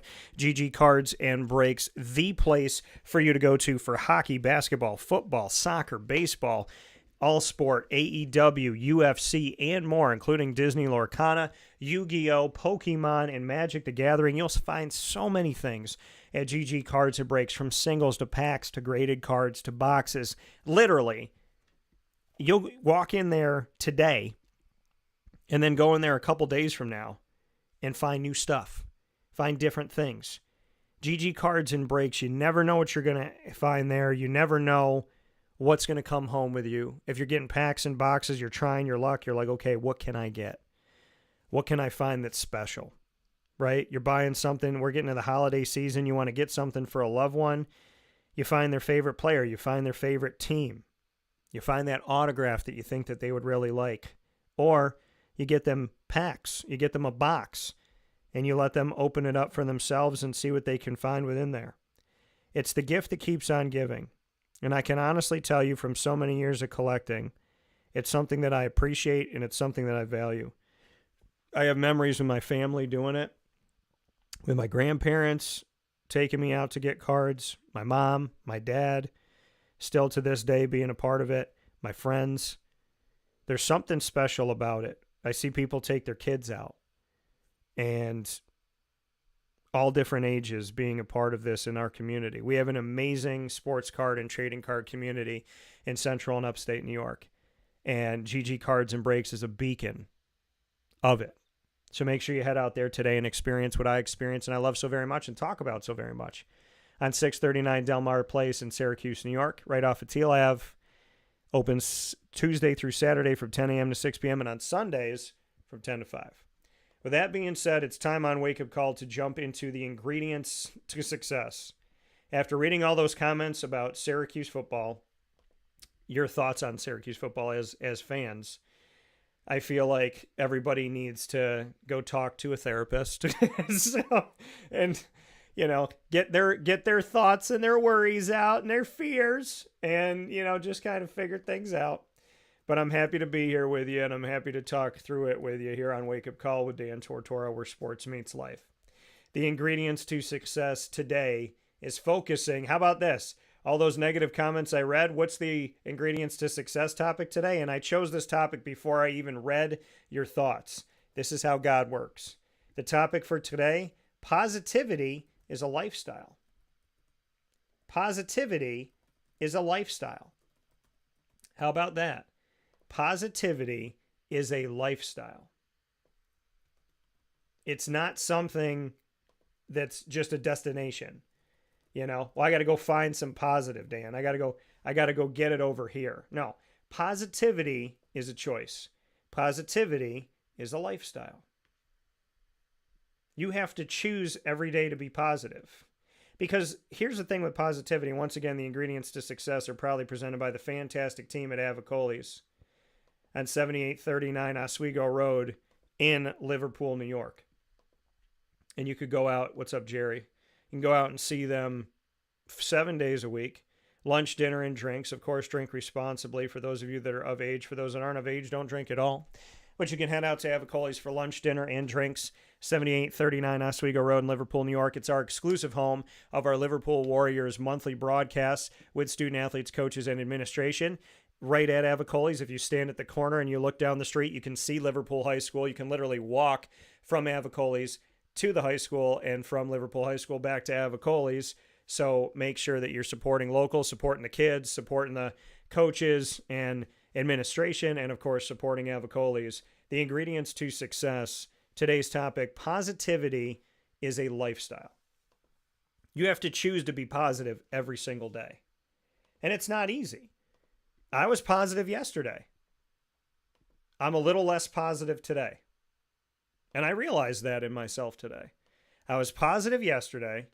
I'm a little less positive today. Because positivity is a lifestyle. Positivity is a choice. You have to wake up in the morning and say, I'm going to be positive. And it can't be because of outside influence. Outside influence can add to you, but it cannot. Think about it like this. If every morning positivity is like starting the snowblower, right? You got to pull it, right? And it's not starting right away because you got to have enough in it, right? You got enough in it to get it going. You have to have enough gas. You got to prime it. You got to have everything ready to start that snowblower. And that outside influence, maybe that's a little topper offer of gas, right? Maybe that's a little bit more gas. Maybe that's a little bit of this, a little bit of that.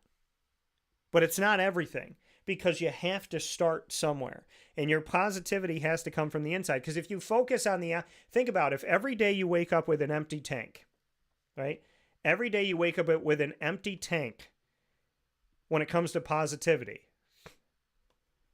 Think about how many people and things that you would have to encounter to make you have a full tank of positivity. It might take you the entire day and your tank might not be full. But if you wake up with positivity as a lifestyle and you choose to be positive and you let your positivity come from the inside out, you let your positivity come from within you, you're starting with a full tank. You're not seeking to fill your tank. You're starting with a full tank.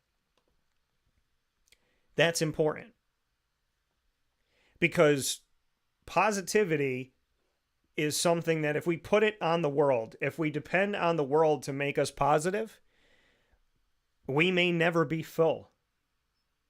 Our tank might never be ready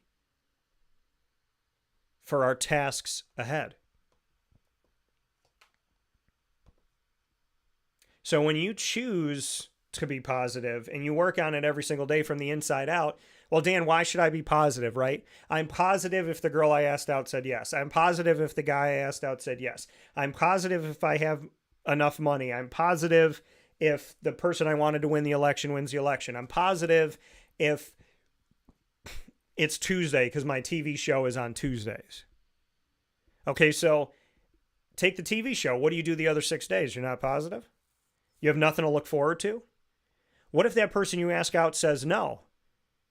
Do you go from top of the mountain till you crash to the bottom? What if the person you voted for doesn't win the election? Is your life over? So you have to think about things you can't control.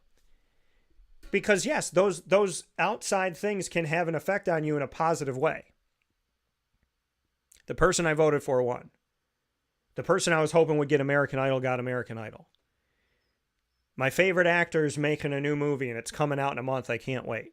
I'm a big fan of Wicked and that movie's coming out soon. Deadpool and Wolverine is available for me on streaming right now. That's great. I love that movie. There's things that we can be hopeful for and there's things that we can anticipate and there's things that we can be excited about. But if these outside things are the only things that make us happy, we're not really living the rest of the days. Right? I'll be happy when she calls. I'll be happy when he calls. Well, what about the days that they don't? Do you sit and sulk? Do you moan and groan? Do you forget everything that's good that led to that point? See, that's the thing about life, is some people, if we don't get what we want every single day, we forget about the other 962 days that we got it. You know, you look at all this time and you say, I got all this good stuff for months and months and months and months and months.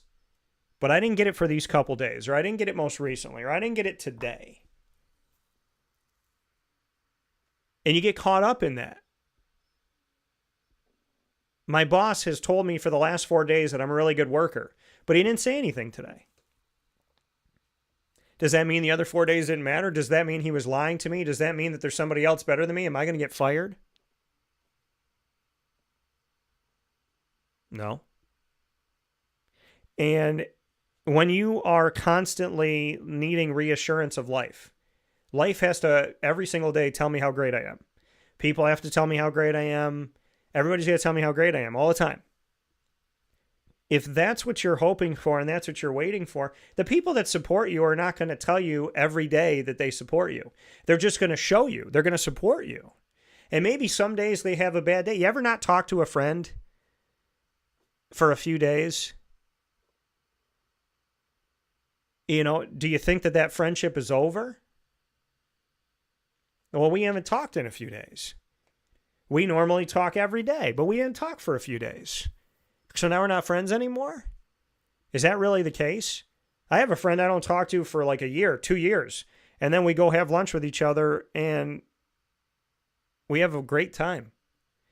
So, yes, I do think that being attentive and being there for your loved ones is important, but you can't be there for everybody at all times, all the time. Sometimes things happen. Sometimes you just need time for you. You need to self-reflect.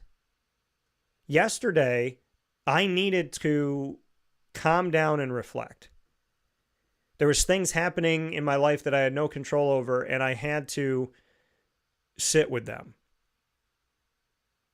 I had to just kind of be. They made me antsy. I got anxious. I got uncomfortable. But I also chose to do that. They didn't have to make me anxious. Those things didn't have to make me uncomfortable. They didn't have to make me upset. I allowed them to. And I think that that's something that you don't know until you know in your life. We talk about, well, this person made me feel this way. Well, this action made me do this. Well, this thing that happened made... No, you choose to do that.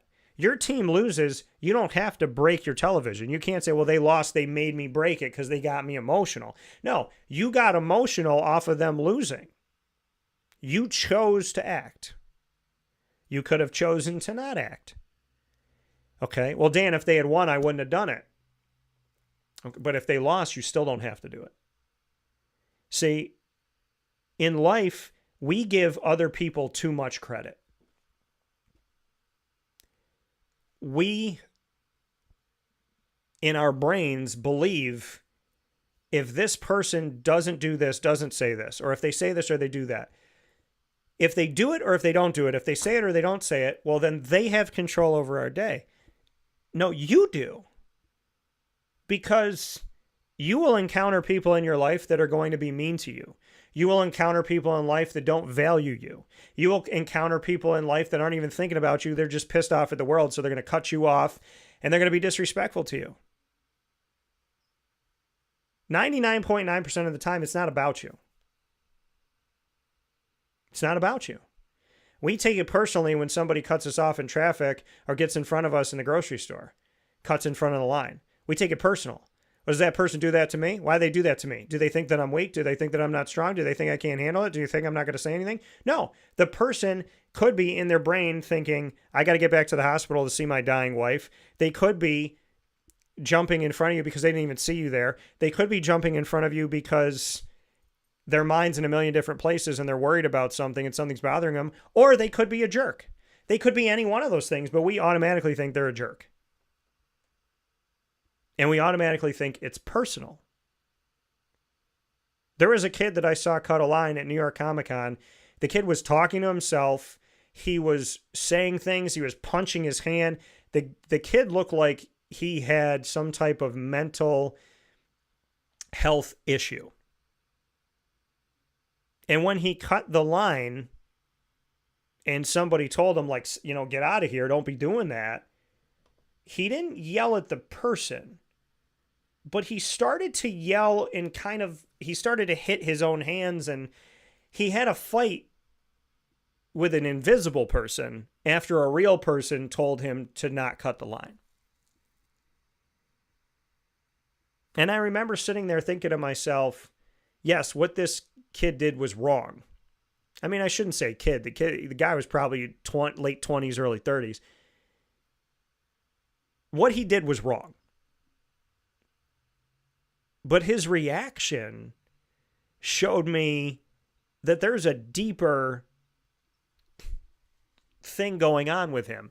And as I watched him throughout the line, I realized, like, he had to like turn on music afterwards. He's got to put his headphones in. So he might know, like, okay, I have this mental thing that goes on with me, and then I have to do this to soothe me. I have to go listen to something else. I have to talk my way through it. I mean, he could be like, I could have been seeing him go through steps of, I'm upset, now I have to calm myself down, and this is what works. There was nobody there to help him. Maybe somebody there to help him would say, okay, Roger, like you put your headphones on, let's listen to music, honey, let's calm down, let's remember, let's breathe, you know, but you never know what's going on with people. Now, some people could have taken that personally. The 30 people he cut could have been like, what a jerk, right? How dare this man think that he can cut me? But in reality, he would have cut anybody because that's what he wanted to do at that time. So when I say positivity is a lifestyle, what I'm saying to you is people, unfortunately, are going to always let us down. And we, as people, we're going to let people down too. You know, we're going to let people down. And they're going to let us down. And not because they want to necessarily, but because they just do. And we play in our heads what people are saying about us, what people are doing behind our backs. And that should tell you how healthy your mind is.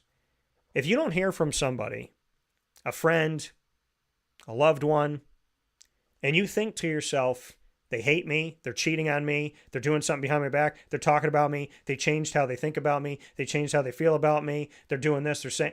If you're negative when you think that, then that's telling you the health of your mind.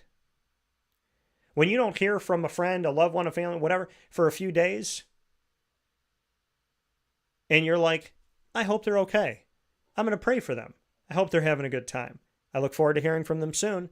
I hope that they reach out. Or if you feel the need to reach out to them, then you reach out. I've been a person that kind of just realized you have to trust your vibe. Some days you're going to want to reach out to a friend or someone you're dating or a family member. And some days you're just going to take it easy and see if they reach out to you. And I think that that's healthy because I had a friend growing up that my dad said to me, he goes, just for giggles, don't reach out to him and see what he does. And I didn't reach out to him for 2 weeks and I didn't hear from him once. And he was like, your friendship is based on you doing all the work. You call him, you get in touch with him, you do his plans, you do what he wants to do, you make life easy for him. When you wanted to see if he was thinking about you, he wasn't. And if he was, it wasn't enough to call you. And that was a cold, hard truth, but my dad taught me something at 14 years old that rang true. And because he taught me that, and because I learned that at 14 about that person, I have not allowed that person to have the control that they had in my life. And I don't seek them out like I used to, so they don't continue to let me down. See, they were always going to let me down if they continued along the same path, but I had a choice of whether or not I was going to allow them to let me down. See what I said there? Positivity is a lifestyle. Because somebody who's negative could say, well, Dan, like, they made your day difficult. You kept reaching out to them and you kept setting everything up. And then when you waited to see what they would do, they didn't do anything. So they made you feel bad. No, I made myself feel bad by continuing to put myself around that person. I stopped getting around that person. I found out the truth. It's one of the hardest things to deal with in life. But when you go silent, it's not because you don't necessarily stop caring. But sometimes people go silent to see if you'll come to them. Sometimes people go silent to see if you care enough. And what I realized in my life is I'm the ringleader in a lot of ways. And I'm the one that kind of sets it all up. But when it comes down to who really cares, who are those people that call you when they haven't heard from you in a while? Who are those people that shoot you a text message, that send you something funny during the day? Who are those people that tell you that they miss you? Who are those people that tell you that they care about you? Who are those people that say, okay, we can't hang out on Monday, but what are you doing Tuesday? Because your people are not going to play the cat and mouse game forever. In relationships of any kind, in romantic, in friendships, in family, sometimes people do this thing where they go, I'm not going to text them, I'm going to wait for them to text me. And then the other person's going, I'm not going to text them, I'm going to wait for them to text me. Someone's got to break. Well, if you both care about each other, eventually someone's going to reach out. But if one of you cares, then the other side will always stay silent. If neither one of you care enough, well, then that's the end. And that's reality. But we focus so much on, we need this person to call, we need this person to text, we need to go on this vacation, we need to get this job, we need to have this money, we need to get these accolades, we need to have this many followers. That's putting your positivity in the hands of the world. And if you're putting your gas tank in the hands of the world, you're never going to be full. Even if that person filled your tank on Monday, There's no guarantee that they're even going to touch it on Tuesday. The only way to truly fill your tank and have it be full every day and start full is to have your positivity come from the inside, your happiness come from the inside, and for you to trust God. God is never going to let you down. If you wake up and you say, thank you, God, for waking me up this morning, which I did not do today, and that is my fault, and God, I am sorry beyond measure about that. Thank you, God, for waking me up today. In the name of the Father, and of the Son, and of the Holy Spirit. Amen. Thank you, God, for waking up Lily. Hopefully all of my loved ones are awake, alive and well, and yours are too. And hopefully, everyone out there is alive and well. When we worry about things in our life and things are on our mind, sometimes we forget to say thank you for being alive, to say thank you for having opportunity, to say thank you for the jobs we have, to say thank you for the people we have, to say thank you for the animals we have, to say thank you for the home that we have, for the clothes that we have, for the food that we have, for the drink that we have, for the roads that we have, for the school that we have, for the peers that we have, for the employers that we have, for the employees that we have. We can easily lose sight of a mountain of blessing because one thing didn't go our way. But positivity is a lifestyle. God is not the God of, I want you to love me because I gave you everything you asked for. God is the God that says, I want you to love me if I take it all away. Why do you think Job in the Bible is such a known book? The devil and God are talking about Job. And the devil says, if you take stuff away from him, he's going to worship me. He's not going to worship you. If you take it away, he's going to worship me. He's going to hate you. I dare you to take the stuff away from him. And God takes something away and takes something away and takes something away and takes something away and takes something away. And what does Job do? He never stops talking to God. And what does he eventually end up doing? Praising, loving, and he ends up loving God through the storm. Some of us say, God, if you took it all away, I'd still love you. But would you? If God took away everything you got, would you still love him? If that girl didn't say yes, that guy didn't say yes, if you didn't live in that house, if you didn't have that money in your bank account, if you didn't have all them toys, if you didn't have your car, would you still love God? If you were living underneath the highway in a box in the rain, would you still love God? If your spouse cheated on you, would you still love God? If someone in your family that you love dearly died, would you still love God? Well, I would have gladly lived in a box with Lily because that was the only thing I wanted when my relationship parted. And I still loved God. When everything broke loose, I still loved God. I talked to God. God is who helped me make decisions at that time. I have loved God when my grandfather's passed away, which was one of the most heartbreaking moments of my life. So I have loved God when it's not easy to. Have I been positive in those moments? Not always. Have I been proud of myself in those moments? Not always. But I have believed in God at times where it's really, really hard to. The question is, can I believe in myself in those times? Can I believe that I'm good enough when it's silent? When there's no clicks, there's no follows, there's no likes, there's no support, people are stealing my work, there's no credit, there's no phone calls, there's no text messages.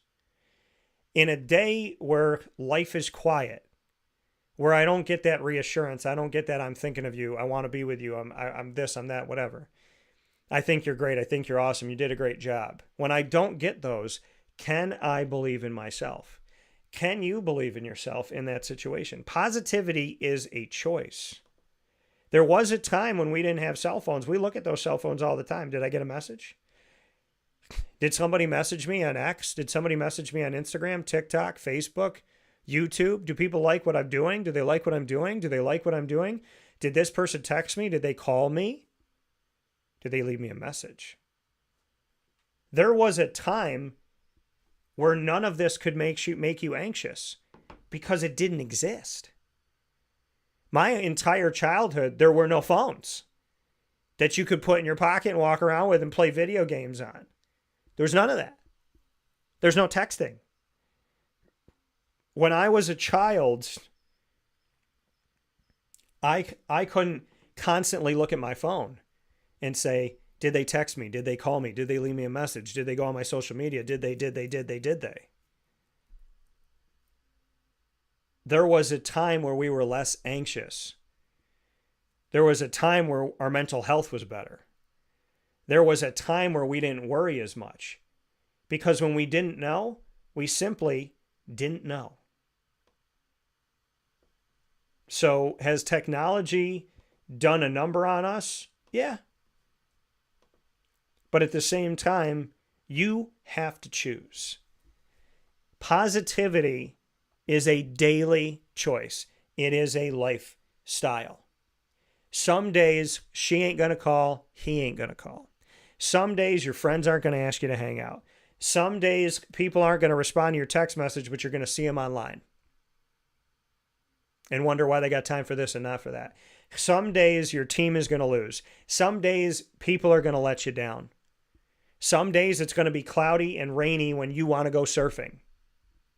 Some days it just isn't going to be what you want it to be. The weather that you can't control, people that you can't control, animals that you can't control, jobs that you can't control, roads that you can't control, water that you can't control, skies that you can't control,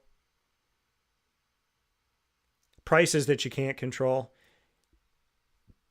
Life is going to do whatever it does. But the true strength that I see in a human being, in myself, in anybody, is somebody who can remain positive when they don't have the things that they necessarily wanted that day. I wanted this meeting to go better. I wanted to talk with this person. I wanted to move forward with this thing. I wanted to get this done. But they're still positive. They still care. They're still being kind to themselves. That is the showing of real strength to me. That is the showing of real strength. It is one of the hardest things to do in life, is when you don't get what you want or what you think you deserve. Most of us get down. We get quiet, we get angry, we get anxious, we get sad, we can't focus. The Dow is down, so now I'm down. NASDAQ is down, so now I'm down. People, places, and things are never going to be 100% great. Because nothing is perfect. And in those moments where you get really, really proud of yourself and you're like, wow, I'm dealing with life great. I'm not necessarily getting what I want, but I'm still good. And you do that for days and then boom, the next day hits and something changes a little bit and you go right back into that bad habit of, well, now life sucks. Now I'm going to worry and I'm going to doubt and I'm going to be scared and I'm going to be anxious. Why? You just came this far. You have to keep going in that direction. It is really hard. Some people are afraid to be positive. They're afraid to be positive because they think something bad's going to happen. They're afraid of success because they think at some point they're going to fail. But if you're afraid to be successful, you're never going to be successful. If you're afraid of love, you're never going to have it. And if you have it, you're never going to know that you have it. If you are afraid to achieve things, you're not going to achieve them. The self-fulfilling prophecy is, if you believe in it, you can make it happen. If you are negative and something on the other side of you, if you're with a positive person and you're negative and they're positive and they keep giving you love, positivity, and they keep hitting your negative, eventually that person's not going to not be themselves, but they're going to be negative toward you in the sense of, I'm tired of being positive, you don't appreciate it, I'm going to walk. That's how I am. Everybody gets a chance with me. Everybody gets a chance. But when you are negative, eventually I say, okay, we are not going to date. We are not going to be friends. We are not going to work together. We are not family. If this is who you are, I have tried. Now I'm done. And when I'm done, I'm done. I'm not done for a little while. If I'm done, I'm done. Because, as my mother said, I am my grandfather's grandson. When she said it took him forever to get mad. It took him forever. But if he got there, that was it. If you brought him to a place where you just kept pushing and pushing and pushing and pushing, and then he was done with you, he was done with you. He wasn't done with you, come back in 2 days. He was, I'm done. And there's people in my life, in my past, that have told me, you're so cutthroat. If you knew the process that goes through my mind and my heart, you would know that I'm not somebody who makes a quick decision. I'm somebody who over time looks at something and says, has this been healthy or unhealthy? If it's 50-50, well, then we're at the precipice of making a decision. If it's healthy, then okay. If it's more unhealthy and it continues to be unhealthy, I have to get rid of it for my own health. And if you look at my life through my eyes, I have taken out of my life all of these negative, pessimistic, anxiety-ridden people. They're gone. Not because I hate them, not because I wish bad on them. I still pray for them. But because I don't want to be around drama. I don't want to be around negativity. I don't want to be around anxiety because it makes me depressed and negative and anxious. Because for whatever reason, when you're around energy of any kind, if you're around it long enough, the energy starts to get on you. You realize that? Like when you're a negative person and you're around a positive person, then all of a sudden, like you who never dances in public, your foot starts to tap and you start to bob your head and you smile and they're like, oh, there's a smile, right? When you're around positive energy consistently, it affects you. When you're around negative energy, it does the same thing. I'm a happy person. I'm having a good time. This person's negative. Oh my God, they're so negative. Oh my God, they're so negative. Oh my God, now I'm negative. The energy that you surround yourself with affects you. And you have to know yourself, but you also have to be positive because your energy around you is going to change. Your energy around you is, you could have a family. Okay, let's say it's Thanksgiving and you got 10 people at the house and half of them are positive and half of them are negative. When you're around those 5 and you're talking with them, your energy goes up. When you're around the other 5, your energy goes down. If you're positive from the inside out, if you practice positivity and you practice being good to yourself and staying positive, then whoever you're around, yeah, you're not going to spend certain, but your body's going to tell you, okay, I've spent enough time with this person. See, if you're a positive person, if you've decided that that's your lifestyle, you're going to have less conversations with the negative people and more conversations with the positive people. That's just how it is. I would rather talk to no one than talk to 10 negative people. I would rather talk to 2 out of 10 people that are positive than talk to all 10 of them because I want to talk to 10 people. There are days where I'm just me. I'm just by myself. There's days where I went to Walt Disney World by myself and I didn't say a word outside of ordering food and saying please and thank you. I didn't talk. I needed to go to Disney on my trip. I had decided in my head, I need to get away. This is where I remember one of these trips. And I went on this trip and I was like, I need a reset. I need to mentally get better. I'm not feeling good right now. I'm not sick physically, but I don't feel healthy mentally and emotionally and spiritually. So I went on this trip and I got away from everybody. And I just was breathing.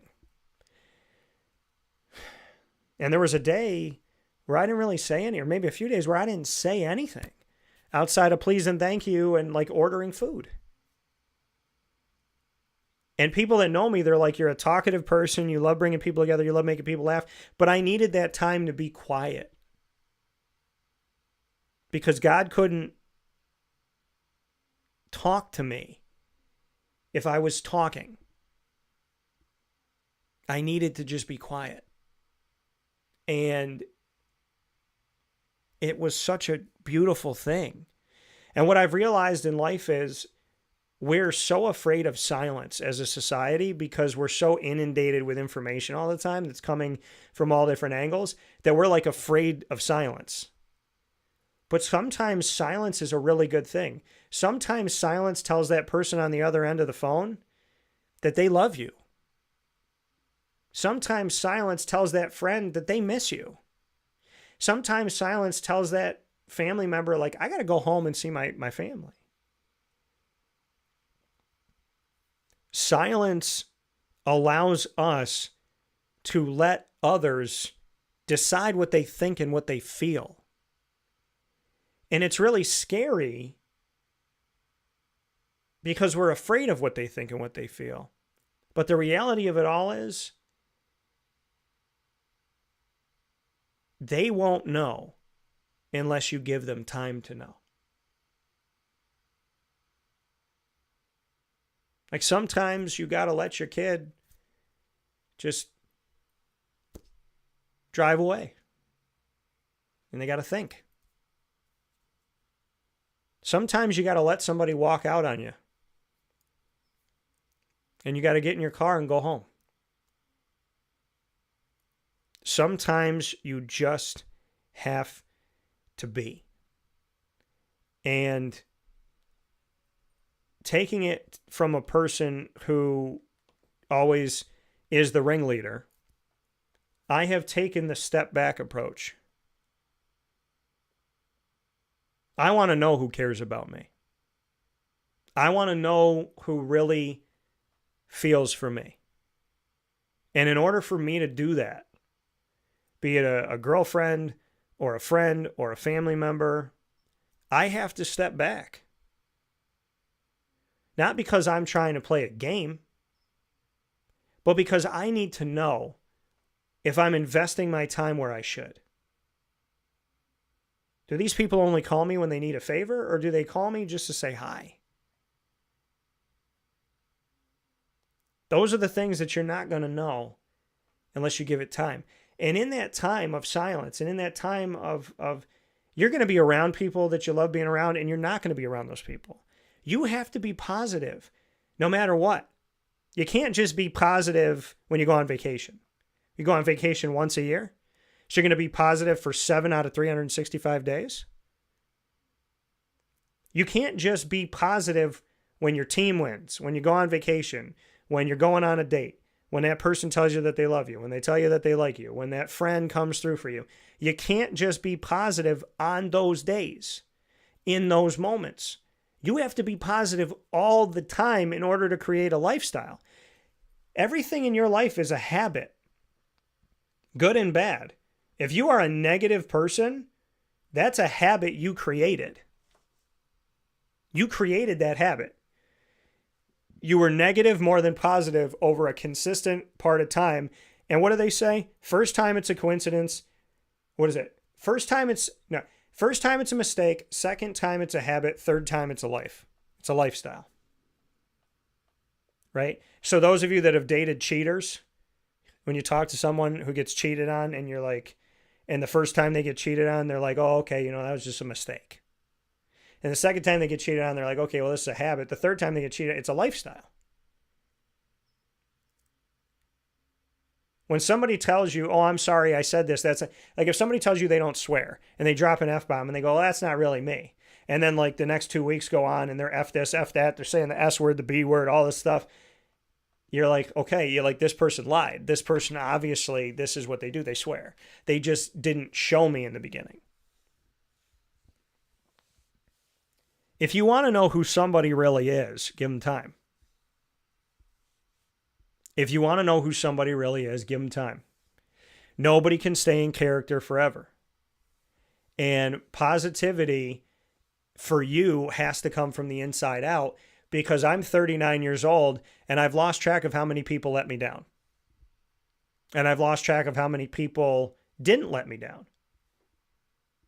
Because the reality is, I know that people are going to let me down, and I'm prepared for that to the best of my ability. It is difficult, and it's not a negative mindset, but I am prepared that people are going to let me down. I have to be prepared for that, because not everybody has the same heart as I do. And not everybody loves like I do. Not everybody attacks life like I do. And I know that. And there's people that are out there doing things better than I am, right? So when I look at life and positivity being a lifestyle, it's my way of telling you that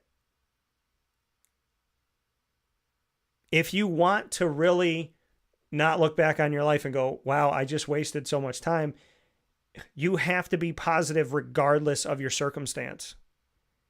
And it's really, really hard to do, because some people are poor, and some people have somebody pass away, and somebody had somebody break their heart, and somebody had, they lost their job. They lost their house. Some people, we're all going through something, right? I got a great wife, but my mom just passed away. I have a great job, but I don't make enough money doing it. But I love doing it. But I'm still trying to figure out how to make more money doing it. My best friend is always there for me, but my girlfriend, she isn't. We all have something going on. And in everybody's life, we can point to positives and negatives.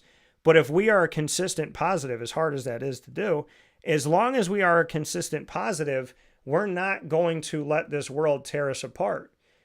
Because the world's going to do what it does. And a lot of times, we blame people for doing things to us when they didn't even realize they were doing them.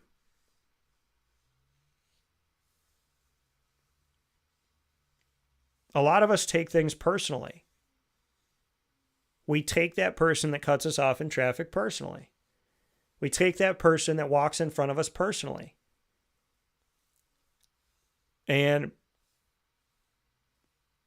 the reality of it all is 9 times out of 10, it's not. What do they say? How somebody treats you says nothing about you. It says everything about them.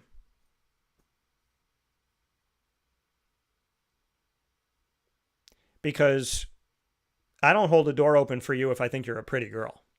I hold the door open for you if you're behind me.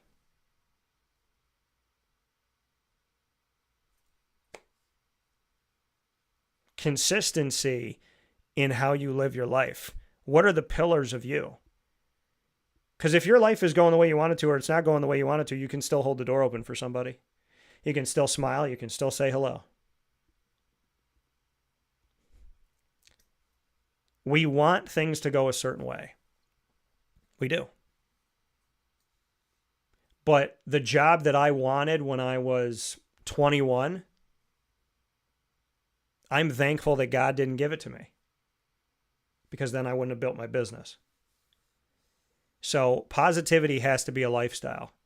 I had to believe in myself, whether ESPN, Fox, Yahoo, or whoever did or didn't. I had to believe in myself.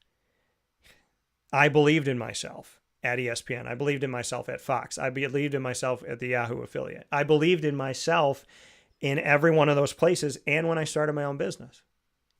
The consistency was that I believe in my dreams and I'm positive about them. When people say, Dan, what are the ingredients to success? How can you be successful? Well, I can promise you, you have to be positive. You have to be positive. You will not meet the love of your life being negative. You will not have friends that want to stick around if you're negative. You will not get a good job that you really want if you're negative. Your dreams will not come true if you're negative.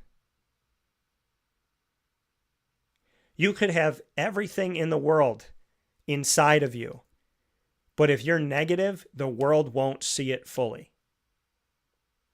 Negativity is not a sometimes okay thing. It's a never okay thing. And that doesn't mean be perfect. It doesn't mean don't cry. It doesn't mean don't get upset. It means that negativity does you nothing. Negativity, worry, doubt, fear, second-guessing, paranoia, none of that stuff helps you. Anytime that I've ever had a moment of second-guessing or worry, it's done nothing for me. It didn't change the outcome in a positive way. It might have affected it in a negative way. But I can promise you that positivity is an everyday thing. Because I want God to look at me and say, wow, he didn't get what he wanted today, but he's still treating me the same. He's still treating other people the same. He's still treating himself the same. This man isn't letting the world get him down. This woman isn't letting the world get her down. 365 days a year, I guarantee you one of those days you don't get what you want. And it doesn't mean it's not for you, and it doesn't mean it's not there. It just means that day something happened. So stay positive, my friends. Be positive. Because in the beautiful words of G Mama, what's the alternative? Those are the ingredients to success, proudly presented by Avicoli's, 7839 Oswego Road in Liverpool, New York, right down the road from Liverpool High School, and where we do our monthly Liverpool Warriors on-site broadcasts. We were just there with the football team going into their semifinal playoff game in the postseason. I want to thank Joe Sindoni and the entire Liverpool Warriors football team once again. I appreciate you all so very much, and I thank you for being there, as always. You can find out when our shows are going to be by following our social media, Facebook at Wake Up Call DT, X at Call DT, and Instagram at Wake Up Call _DT. The ingredients to success, proudly presented by Avicoli's. Go there 7 days a week, as they're now open Mondays as well. You could find them for lunch, dinner, and drinks. And of course, you can get the grandma's pie, which I absolutely love. It is one of my favorite pizzas anywhere in the history of mankind, and it's at Avicoli's. Find us Monday through Friday from 9 a.m. to 11 a.m. Eastern Time. Spent more time with you here today. YouTube.com and Facebook.com, both /WakeUpCallDT, and on WakeUpCallDT.podbean.com. Of course, once the shows go live, they hop into the archive. Amazon Music, Audible, iHeartRadio, iTunes, and Apple Podcasts. Player FM, Podbean, Podchaser.com, Podvine, Spotify, TuneIn, and YouTube. You can find us by searching Wake Up Call with Dan Tortora, or one word, Wake Up Call DT. And of course, a big time thanks to our incredible team of partners in Central and Upstate New York, as well as the Brooklyn Pickle down in North Carolina on 1788 Old Morganton Road in Southern Pines, North Carolina. A big time thanks to Central and Upstate New York for Carvel DeWitt, the Wildcat Sports Pub, Servomation, Mother's Cupboard, Canine Camp Dog Daycare, Pizza Man, Fire Pit Barbecue and Saloon, GG Cards and Breaks, Chick-fil-A Cicero, Avicoli's, Ma and Pa's, the snack capital of the world on 201 7th North Street in Liverpool, New York, Canine Camp Dog Daycare, Brian's Landing, Great Lakes Honda City, and of course we are the exclusive multimedia marketing partner of your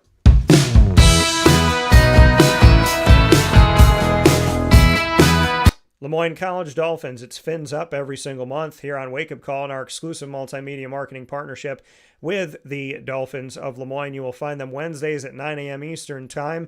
And of course, you'll also find them by going to youtube.com/wakeupcalldt. Click subscribe, hit the notification bell, and find our Lemoyne Dolphins playlist. You can find them on wakeupcalldt.com on the homepage, as well as underneath the exclusive partners tab. For more information, go to LeMoyneDolphins.com, and as always, fins up.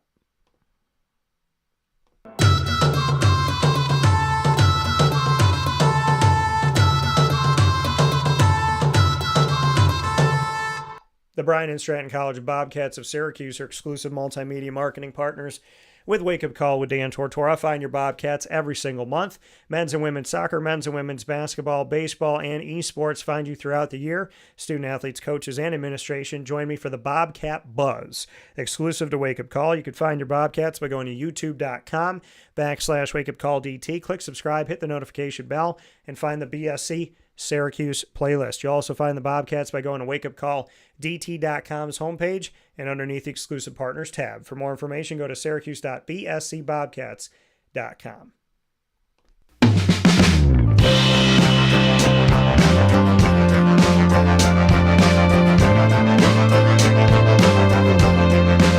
The Binghamton University Bearcats are exclusive multimedia marketing partners with Wake Up Call with Dan Tortora. Find your Bearcats every single Tuesday at 10 a.m. Eastern Time. You say, well, Dan, what about this Tuesday?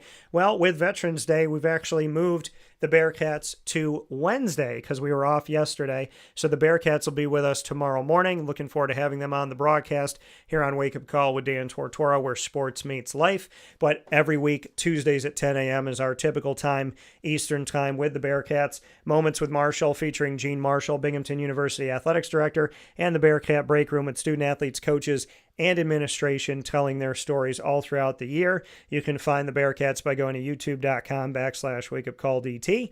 Click subscribe, hit the notification bell, and find the Binghamton playlist. The Bearcats are also on wakeupcalldt.com's homepage and underneath the exclusive partners tab.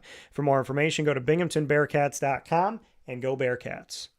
With that being said, here on Wake Up Call with Dan Tortora, inside of Ma and Pa's What's Poppin', I want to thank Jim Ryan for joining us, CNS head football coach for the Northstars, heading into the Section 3 Class AA 2024 championship. That's going to be at the Dome this Friday, November 15th at 8 p.m. Eastern Time. Looking forward to seeing you out there as CNS takes on CBA. Thanks to Jim Ryan and his staff and everyone, all the student athletes over at CNS, and big thanks to Tim Bednarski, their athletics director.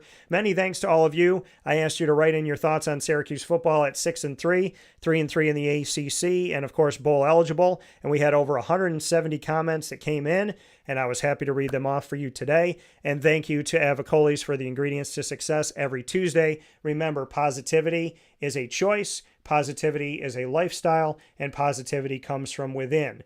Do not rely on the outside world to create your positivity. Create it yourself. With that being said, Jerry said, always good stuff. And then Byron said, just joining, what lowest ranked team can win one college playoff game? The Ragin' Cajuns, Boise State. What lowest ranked team can win a college football playoff game? I would say Boise State, Army, and probably SMU, if I had to pick those, Byron. Thank you for the question. So with that being said, find us on Facebook at WakeUpCallDT, X at CallDT, Instagram at WakeUpCall_DT. We'll be back with you tomorrow by the grace of God. I look forward to hanging out with you tonight at the Dome. And as always, God bless, no stress, do your best. We'll talk soon. Take care and stay safe.